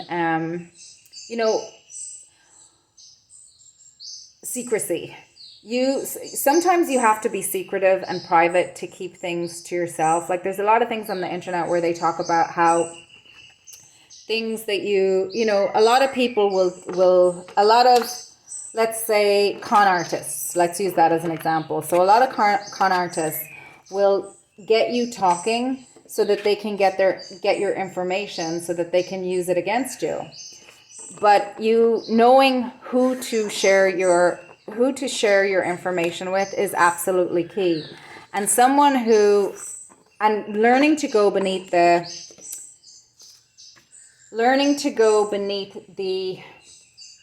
surface of who somebody else is really, really important as well. And when you have been vilified a lot and told that, your life isn't your own, or that you're selfish or sneaky for kind of keeping things close to your chest, for example, when you're around people like that, they usually want to, in my experience anyway, and from what I've done in my research, they usually want to exploit you in some way. So being around people who kind of rush at you, or there's a saying, a Buddhist saying, that if you meet someone who makes you go weak at the knees, that's not your person, because you should be able to get to know them in a measured. What's the rush? You've got time to get there. So I don't know. That's just something that came to mind. Anyway, pile number 2, I'm going to leave it there. Thank you for stopping by. If you like my comment, please feel free to like, comment, share, and subscribe. And now I'm getting on to pile number 3. So pile number 3, you had the double-pointed smoky quartz. Ooh, for your nakshatra, you've got Maga. For your fairy oracle, you've got the Pipa, card number 4 and card number 10. Ooh, you've got horse medicine. The Evaluator. This beautiful soul card. Oh. And your song is Let Me Blow Your Mind by Eve and Gwen Stefani, pile number 3. Okay, so let's get into, let me just take a little sip of water because I have been talking for a long time. Okay, pile number 3, Maga, woo, the magnificent one, the Star of Power.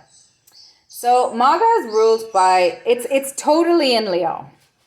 But it's ruled by K2, and K2 is the headless one. So K2 is really the body, and straight away I'm being drawn to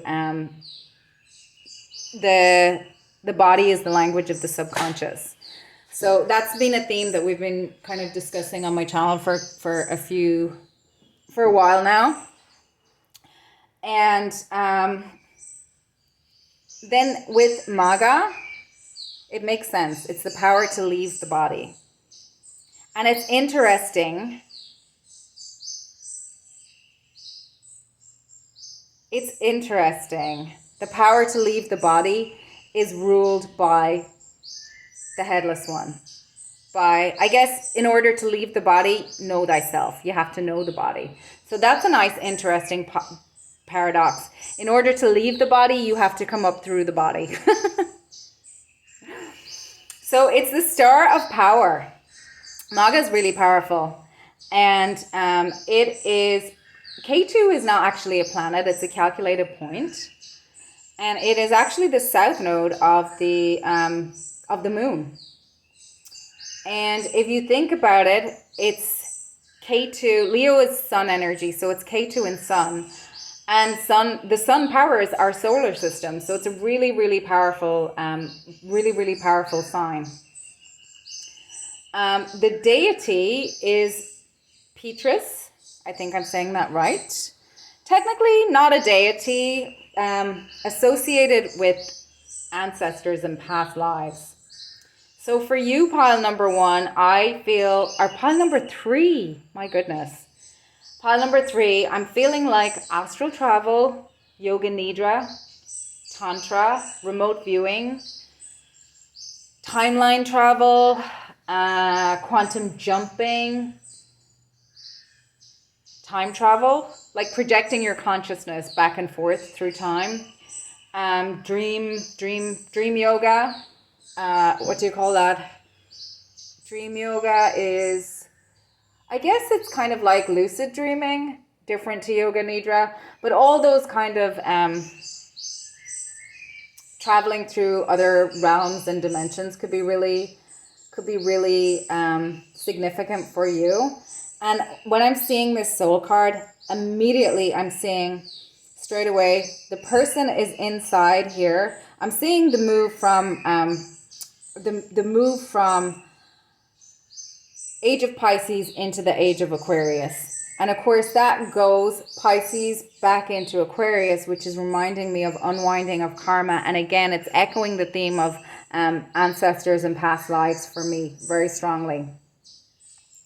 And you are, I'm getting super ancient civilizations from this. I'm getting channeling from this. I think you're highly psychic. I'm getting starseed for you. And I'm hearing the song Message in a Bottle. I feel like you're a walking, talking, living divine message. You're so powerful, pile number 3. My gosh. Your energy is radiant. I am really feeling strong starseed for you. And I keep saying this, the sun is a star. The sun is a star. I think, have you ever seen that movie? Stardust. It's got Michelle Pfeiffer in it, and the British one. I forget what her name is. It'll come to me. But it's got Claire Danes. She plays a star. But when she gets happy, like she starts to light up. It's a really beautiful movie. Who else is in it? It doesn't matter. But you have that kind of radiance when you're in your element, when you're in your flow, when you're happy, when you're tapped in, tuned in, turned on. You are just you just shine when you're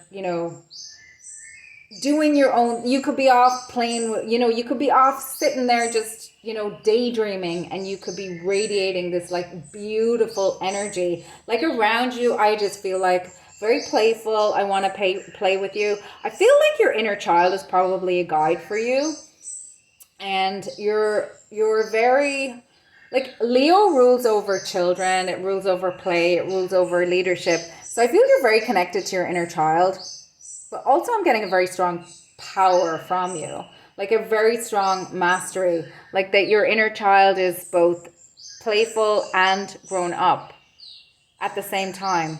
I'm getting a lot of mastery of duality from you, pile number 3. I have to keep remembering. I think you don't realize how powerful you are.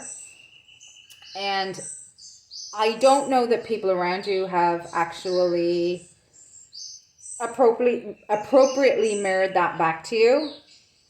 Maybe they have, maybe some people have, but you might have a degree of imposter syndrome where you don't actually recognize how powerful you are, because you're kind of off in your own world doing your own thing, and you probably think like you only have your own experience, and you probably think that everybody else just kind of has the same interaction in the world.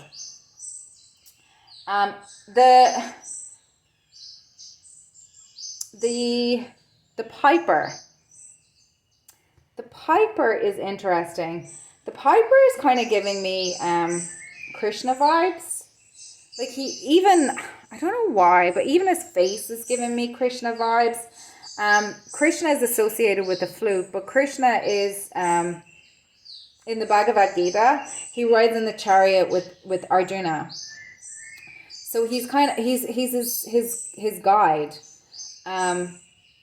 But there's a playfulness and a gentleness about Krishna that's really beautiful, but he's also very powerful. And of course, the Bhagavad Gita is literally the story of a war where he is, he's telling Krishna doesn't want to fight his family, but Arjuna doesn't want to fight his family, but Krishna is like, no, sometimes you're called to fight and, do your dharmic duty. You are a warrior and it has to be done. I still have questions about some of the themes of, it's more in the Mahabharata. I just didn't understand why they didn't go to heaven at the end of it. The Pandavas didn't go to heaven. And the Bhagavad Gita is only part of the Mahabharata. But anyway, that's just me. I guess I don't get to know it all right now. And sometime, maybe when I transition, I'll remember why that happened. I suppose I don't really need to know. But the Piper, back to it, is talking about using emotions and putting emotions into the music. So again, for you, I think you're my musical pile number one, because I'm getting Leo can be like a lot of famous people can be Leo. It's like, Leo rules over the theater as well as leadership. So you could be a singer, you could be a musician, you could be on stage. We've got the Piper here as well. And this one, Let Me Blow Your Mind by Eve and Gwen Stefani. There's something about the music. It's something about the music transcending the mind in this song. And it's old school as well. And it's a duet. There's harmony here between Eve and Gwen Stefani. And I know Gwen Stefani, she's got some pushback. She got some pushback about cultural appropriation. I think she's incredibly creative, to be honest. And I loved her. I don't really know much of her music right now. And I kind of lost track of her after, a few of her albums quite a while ago. But, when she broke her original band, and no doubt was kind of a ska band. And it was really different to a lot of stuff, what was going on. She's always had, she's beautiful. She's always had her own kind of vibe, her own style. And then when she left that, she had that What You Waiting For song. And that whole album, I love that whole album. I can't even remember what it's called. Maybe it's Love Angel Baby Music. And Lamb was, I don't think it was a commercial success, her fashion label. But she was really inspired by Japanese culture. And then there's a song on that, I forget what it's called. But, there's got that reggae kind of vibe to it as well. She's been criticized for cultural appropriation for her love of Japanese kind of culture and for using that in her music. And she's been criticized for kind of misappropriation with kind of the reggae vibe. And misappropriating, that culture. And I just think that she does get influences and she does make it her own. And, she's been criticized for that. So maybe that's something that you have experienced as well, as criticism for people not understanding how maybe you get inspired and you make it your own. There's a difference between copying somebody. There's a celebrity in the kind of the news at the moment that's getting a lot of heat for just basically kind of copying other people's ideas. I don't really have too much, I don't have a lot of, I don't really care one way or the other, but I would care if it was my stuff and somebody, you know, copied it and didn't do the right channels and collaborate and do all that kind of stuff. But I think that that's, you know, in that business. And we're again talking about, you know, Leo as well. So maybe until maybe you have been through where people have taken your work and used it for their own. And maybe you're very careful not to do that, but you have been accused of it. That's some themes that are coming through for you as well, pile number 3. I think that whether you recognize it or not, you're highly creative and you're probably very musical. If that's something that you have or have not explored, it's something that you might want to explore. And also, I'm getting really strong from this. I'm getting Egyptian vibes as well. Past lives and ancient cultures, and I'm getting kind of the throat chakra and the sacral chakra from the colors here.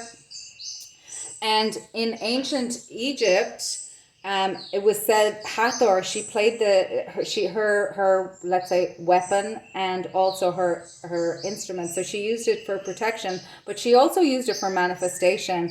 And it's the sistrum, and she's said to have gotten the secrets of manifestation from Ra. So again, we have duality. We've got a duo here, even though they're both female, they're both from different cultures, for want of a better word, or they're both from different backgrounds. Also here we've got that interplay of the feminine and the masculine, as above so below as well. You know, sound healing was very, very, very prevalent in Egyptian culture. And Hathor's temple in Dendera, there's like the melted steps and things like that. So there's really cool lore and interesting stuff. And some of the hieroglyphs as well. I heard Billy Carson talking about like how he's really visited a lot of sacred sites and things. And there's hieroglyphs that kind of show, you know, airplanes or things that didn't exist back then to our knowledge, you know, flying devices and things like that we all thought that we kind of developed with the Wright brothers, which we did as a society, but it's not that it wasn't knowledge that didn't exist and was lost before, and that cyclical nature. So royalty is also associated with this. So you could have had a past life as royalty. We're talking about ancestors and past lives very strongly with Maga. So you may have kind of a rags to riches story in this life, wherever you are in the path. And the piper, for me, he kind of like that embodies the tantra as well for me, because there's a seductive quality to the music, and it's a call to be discerning and to listen to, like, what you listen to, the vibration that you listen to is really, really important. And we talked about Hathor using the sistrum for protection. So vibration is amplified sound, and everything is some form of vibration. And in quantum physics, now we don't do Newtonian physics to the same degree. We're doing quantum physics, and there's some really cool experiments about with that, and a lot of vibrational healing. And there's a lot of like the solfeggio frequencies that you can listen to on YouTube. Like music, they made a decision somewhere along the way to kind of change the vibration or the hertz or the frequency of music, so that it pulls humans off of their natural frequency. So listening to like some of those frequencies could be very healing for you, could be very grounding for you, could be very balancing for you, could be very healing for you, could lead to opening up your creativity, could lead to you developing something or bringing something forth, and maybe you have already, that people are like, holy maloli, that just blew my mind. Krishna, oh, interesting. Also, this talk of tuning in. So we're talking a lot about frequency. So I think that your natural frequency is to be is very powerful, and I feel like it draws people in. And I think if you listen to a lot of the wrong things, like I'm hearing pay the piper and the Pied Piper as well, and wasn't the Pied Piper had the children following him, so not to follow the wrong vibration, to follow the light, to follow the vibration of your heart. And of course he's green, and that's reminding me of the heart chakra as well. So clearing out your emotions and channeling your emotions into your creativity could be really healing for you. But then again, also we have this idea of tantra, because he seduces people with his music, and that you want to be seduced by the light. You don't want to be seduced by the sirens. Like the sailors were blocking their ears and all that kind of stuff so that they wouldn't be pulled in by the song of the siren. You want to be pulled in by, you want to make you don't want to be lulled into an illusion. And I'm seeing again Dorothy in the Wizard of Oz, and especially more so the Wizard of Oz, the Wiz, which is the 1970s version with Michael Jackson playing the Scarecrow and Diana Ross playing Dorothy. And instead of the field of poppies, they're like in this urban setting, and it's just this perfume factory. And then they're kind of gassed, like they're put to sleep. It's interesting. But emotions, like the right music is elevating, the right frequencies are elevating, and like so much can come from a beautiful song.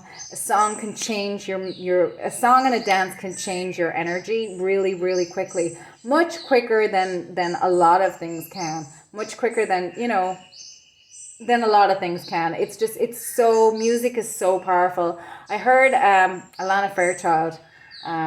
She's got some beautiful oracle decks, and she was saying something about, it is said that the soul was only willing to come if the soul knew that it could dance. So music is very like connecting for people, and people have been dancing at the crossroads since the beginning of time. And dance and music has been really something that people gather around and build community around, and nothing can move people, in my opinion, in the ways that a song or music can. Well, move me. I have got a lot of Venus in my chart, so maybe that's why. I do remember being at a concert with a friend of mine, and she was there with her boyfriend at the time, and he was like, yeah, just not really into music, don't know music, don't know this song. And to me and her, like, we're both really into music, like it just did not compute. We were like, how do you not, like, when the music starts? And I'm thinking of this old British sitcom, Spaced, and I forget the guy, I forget what his name was. But there's a character in it. The sitcom is called Spaced, and there's a character in it who is like, he's a courier in London, a bike courier in London, and he's a raver, and he would start like kind of dancing to things like, the ringing of a phone, and the things on the street. Anytime there's some kind of just kind of drumming or repetitive sound, he would just start moving to it. It was actually really, it was funny. I thought it was funny anyway.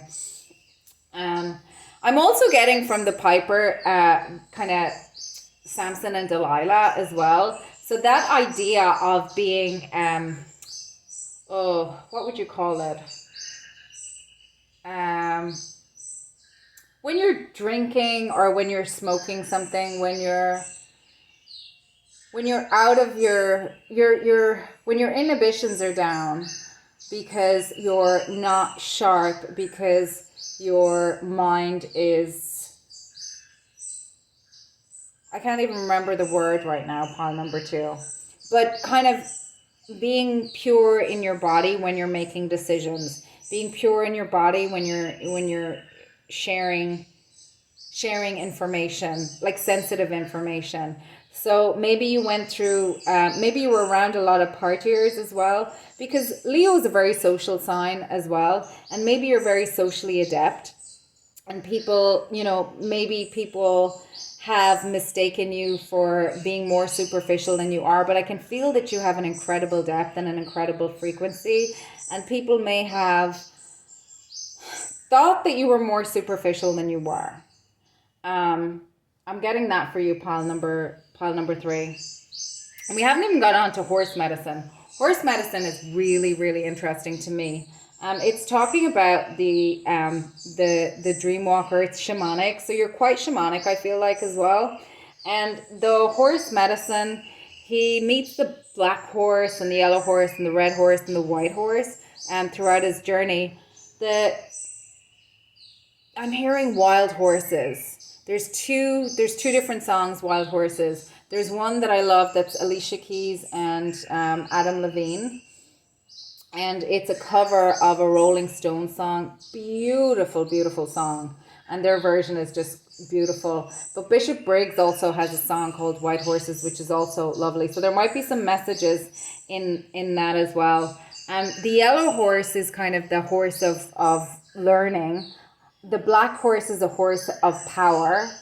The red horse is a horse of play. We've got yellow and red here, like absolutely echoed here as well. And then the white horse is that purity, and purity through expression and play for you. I think it really helps you come back to your natural frequency, which is how you show up in the world and how you are able to whatever it is that you do in life, play, music, creativity, expression for you, I think is super, super powerful. And I think that you have something very special to share, whether it's with the world at large or whether it's just with those in your community of choice at some point.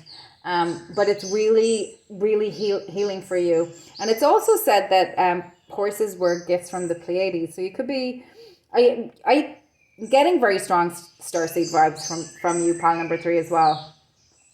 And also, I remember reading about, it was a book of people who were kind of animal whisperers, for want of a better word.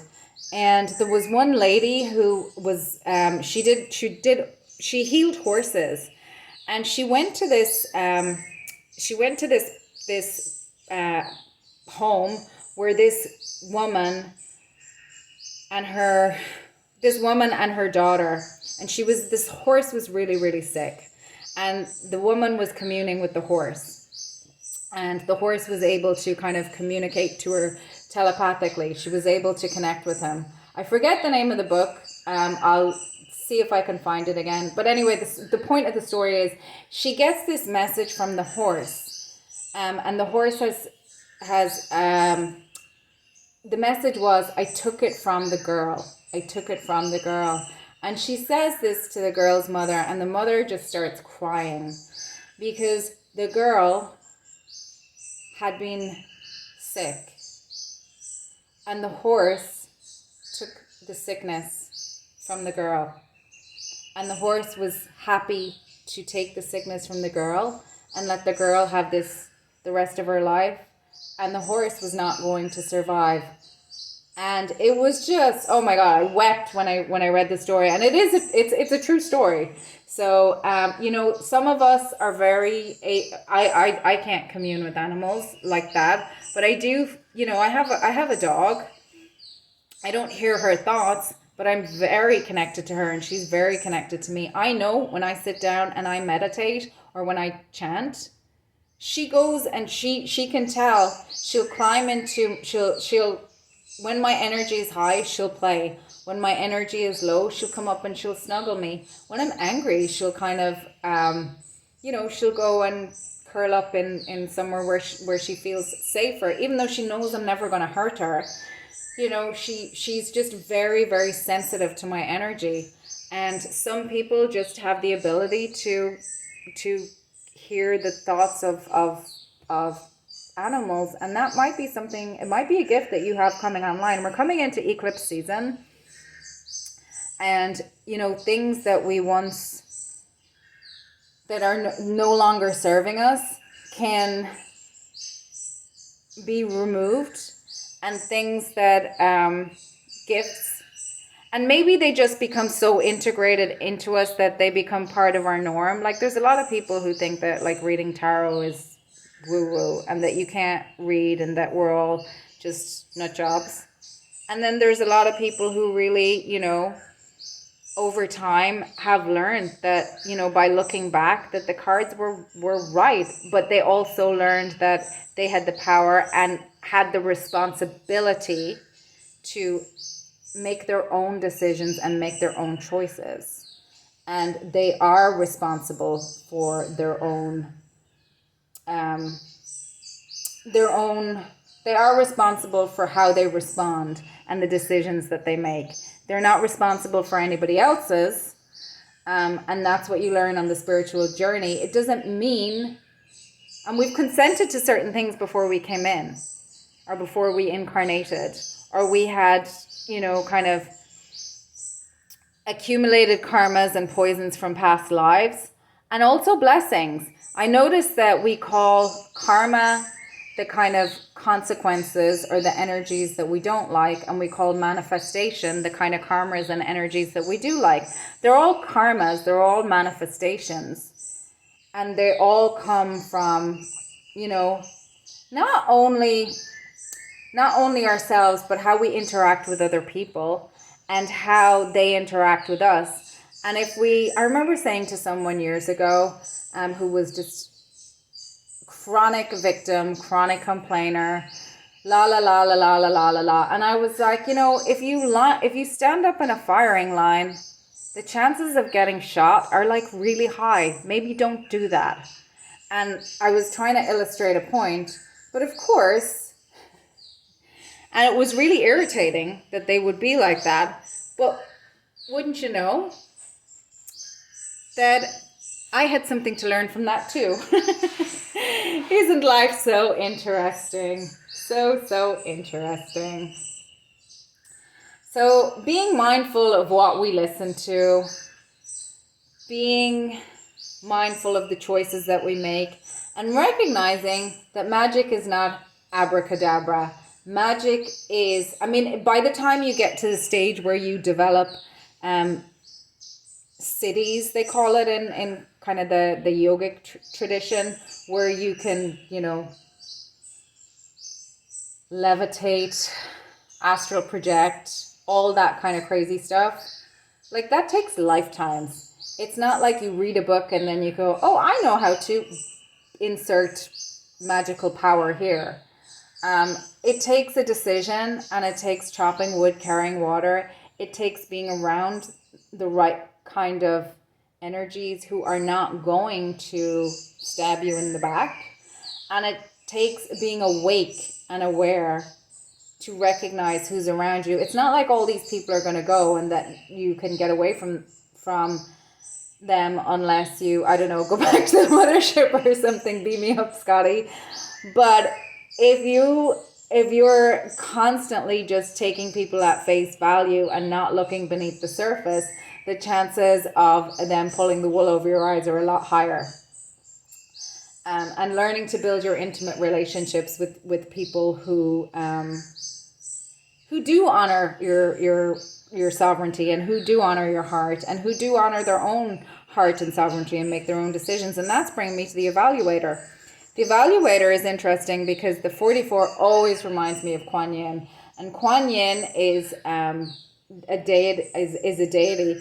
But Kuan Yin went from male to female in the Kuan Yin lore, which is really interesting to me as well. So that is it's a city, and she's bodhisattva.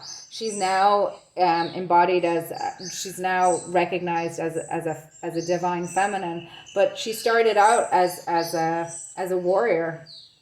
But in if you look into the history of her, so let's pull some tarot, because I've been talking for a really long time. Oh my goodness, pile number 3.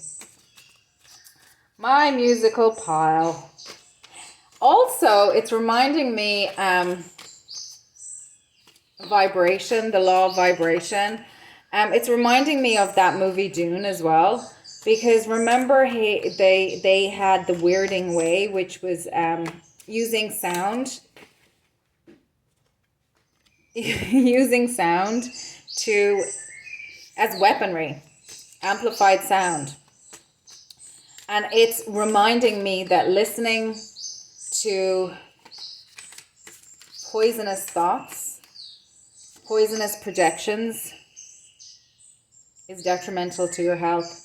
And they're doing a lot of biofeedback as well. Like if you listen to anything or read anything about narcissism, it takes, like being in high stress environments for prolonged periods of time, takes years off your life,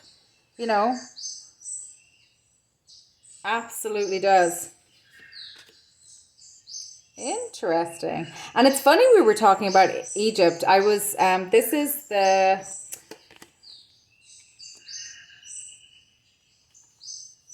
I have to read the name of the deck.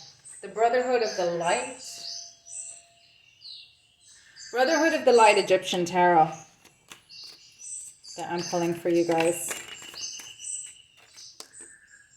And actually these crystals, I'm going to move this so you can see it. These crystals that are bordering these crystals, they are from Egypt. They are from the Giza Pyramid. If you know, you know. And it's interesting that they were off camera while I was talking, because normally I have them included if I think of it. Okay. Oh my goodness. Let's take a little. So first of all, you've got the Strength card. And in this card, it's card number 11. Normally it's 8. But in this card, in this deck, it's pile number 11. And after that, you've got the Queen of Cups, and then you've got the Tower. I actually really like the Tower card. I feel like people who come against you, you're highly spiritual. Again, I was talking about you being a starseed. And I forgot to go too much about the evaluator, but like basically how you treat other people or how others treat you does not define your worth. And I feel like maybe people did not, we talked about you maybe being misjudged for being superficial and people not taking the time to get to know you. And maybe it wasn't safe to, show your creative side. Because it could have been, we live in a society where, it's how many people in the entertainment world make it, oh, and I didn't see this had fallen out. Interesting. This card always reminds me of Hathor, the moon card. She's a moon goddess. And you've got the star here as well. Bunch of major arcana on the board, my gosh. You've got the Tower, the Queen of Cups. You've got the Moon and the Star. You've got the Strength card. And then you've got you've got the Knight of Pentacles. You have got in this deck, this is called the Materialist. And it's talking about in divination arcanum, meaning failure, folly, and mistake, or spirituality. Remember then, son of earth, all things physical pass away. So you know not to build your kingdom on earth. I guess it's the world card. And you're very connected to the higher realms. And you've got the page of cups. So I feel like you're very connected to your inner child. Again, Leo rules over children. And I think I said to you earlier that I thought your inner child may be a spiritual guide for you. I think your inner child is really, really powerful. There's an innocence and a purity about you. And I think that people who come against you at some point experience some sort of tower moment. And tower moment for me can often be like, okay, yeah, maybe things that no longer serve you have to fall away. But it's when I was really, a lot of the basis of the tower for me is before that happens, the subtle comes from the gross comes from the subtle. So what that means is that it exists energetically. It's manifestation. It exists energetically before it manifests in 3D. So if something is manifested from a place that you no longer believe in, that you no longer resonate with, that you no longer, your values can change over time. When you're younger, and in your 20s, for example, maybe, running around the world and having freedom and exploration is really important to you, but then maybe stability becomes more important to you, and nurturing maybe when you have a family. And that's just an example. Like maybe those values are still important to you, but it shows up in different ways. And maybe some of the other, maybe like you have new values that you didn't have before. Maybe your values, like what you put your time, energy, and resources into, may shift over time as you navigate this life, for example. And I feel like that with the world card, that you're someone who really you're not the flash in the pan kind of, and I think that people may really have struggled to perceive your depth. And there's a phrase that says that you can only meet someone as deep as they've met themselves. But think about the reverse is true. It will be difficult for people you're incredibly, incredibly deep. I think that you're far ahead of your time, pile number 3. You're way ahead of your time. And I feel like that people just really, if you think about it, everybody under 25 at this point in time, like, witchery and tarot is so mainstream now. Whereas, 20 years ago, and think about the wave of volunteers, like 20 years ago, people were thinking, maybe not 20 years ago, so let's say 50 years ago, you had to go into,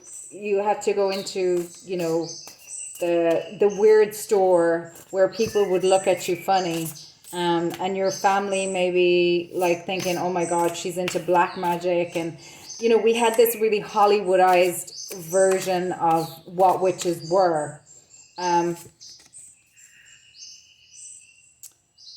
Opening the heart, right to love and be loved, heart healing.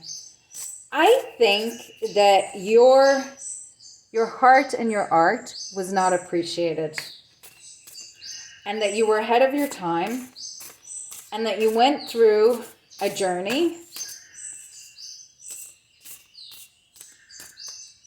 and you caused tower moments by just being yourself and being pure and beautiful and walking that journey and walking with spirit, day by day, but you've always known your own heart, and they probably thought, when are you going to sit down? Integration. Oh my goodness. Forgive self and others, reunion, let go of defenses, open the door. And the rainbow and the doves and the moon, and look, the crystal, as above, so below. So beautiful. I feel like you're one of the waves of volunteers to help guide through this transition from the age of Pisces into the age of Aquarius, from our transition into 5D. You're a walking, talking channel of the divine. Know yourself. I've not seen this card in this deck before. Meditate. Who am I? Veil is lifting, opening. I feel like you've got a lot of gifts that are coming online, pile 3. And you're a light for people. And she looks like a dancer to me. She looks Hawaiian. She looks just radiant and beautiful, and I think that that's you. I think you really expressing yourself creatively is something that you have been doing all along. I feel like there's a strength in you that I can feel, and you have the strength card. It's apparently Chapel Rowan was asked, how does it feel to be famous? Or how does it feel to have made it? And she was like, it feels like I always knew it was going to happen. And I feel like you have that resoluteness in your DNA. I'm sure your mind has plenty at times thrown up doubts and made you question. And I think other people have definitely questioned and thought, like, when are you going to just either not necessarily get a real job? Because, a lot of us have to do, we have to do day jobs. If we don't have some sort of a trust fund or a benefactor that will support, and maybe you have to work 3 jobs and while you're going to auditions or whatever it is. And I feel like all along that your inner child has known who you are and what you're doing, and has had the strength to keep you on the path. And that's turned the wheel of fortune for you. It's allowed you to open your heart. If you have not received, or if you're not in a divine connection, I really see that very strongly for you. If that's something that you want, if that's something that you desire, I feel for some of you that's definitely being coming in for you. And as well as having your own tower moments, I feel like you're a tower for other people as well. Because again, you're just very ahead of your time. And I'm just going to leave it there, pile number 3, because I've been talking for an age. I'm really grateful that you stopped by. If you feel called to, please like, comment, share, and subscribe. And hopefully I will see you at another reading. So thank you for incarnating, and thank you for sharing your light, and thank you for sharing your energy. I'm sending you so much love. Your inner child knows who you are. I feel your heart. I just feel really blessed to be able to read for you. So have a great rest of your day, evening, afternoon, wherever you are. Slán a bhaile.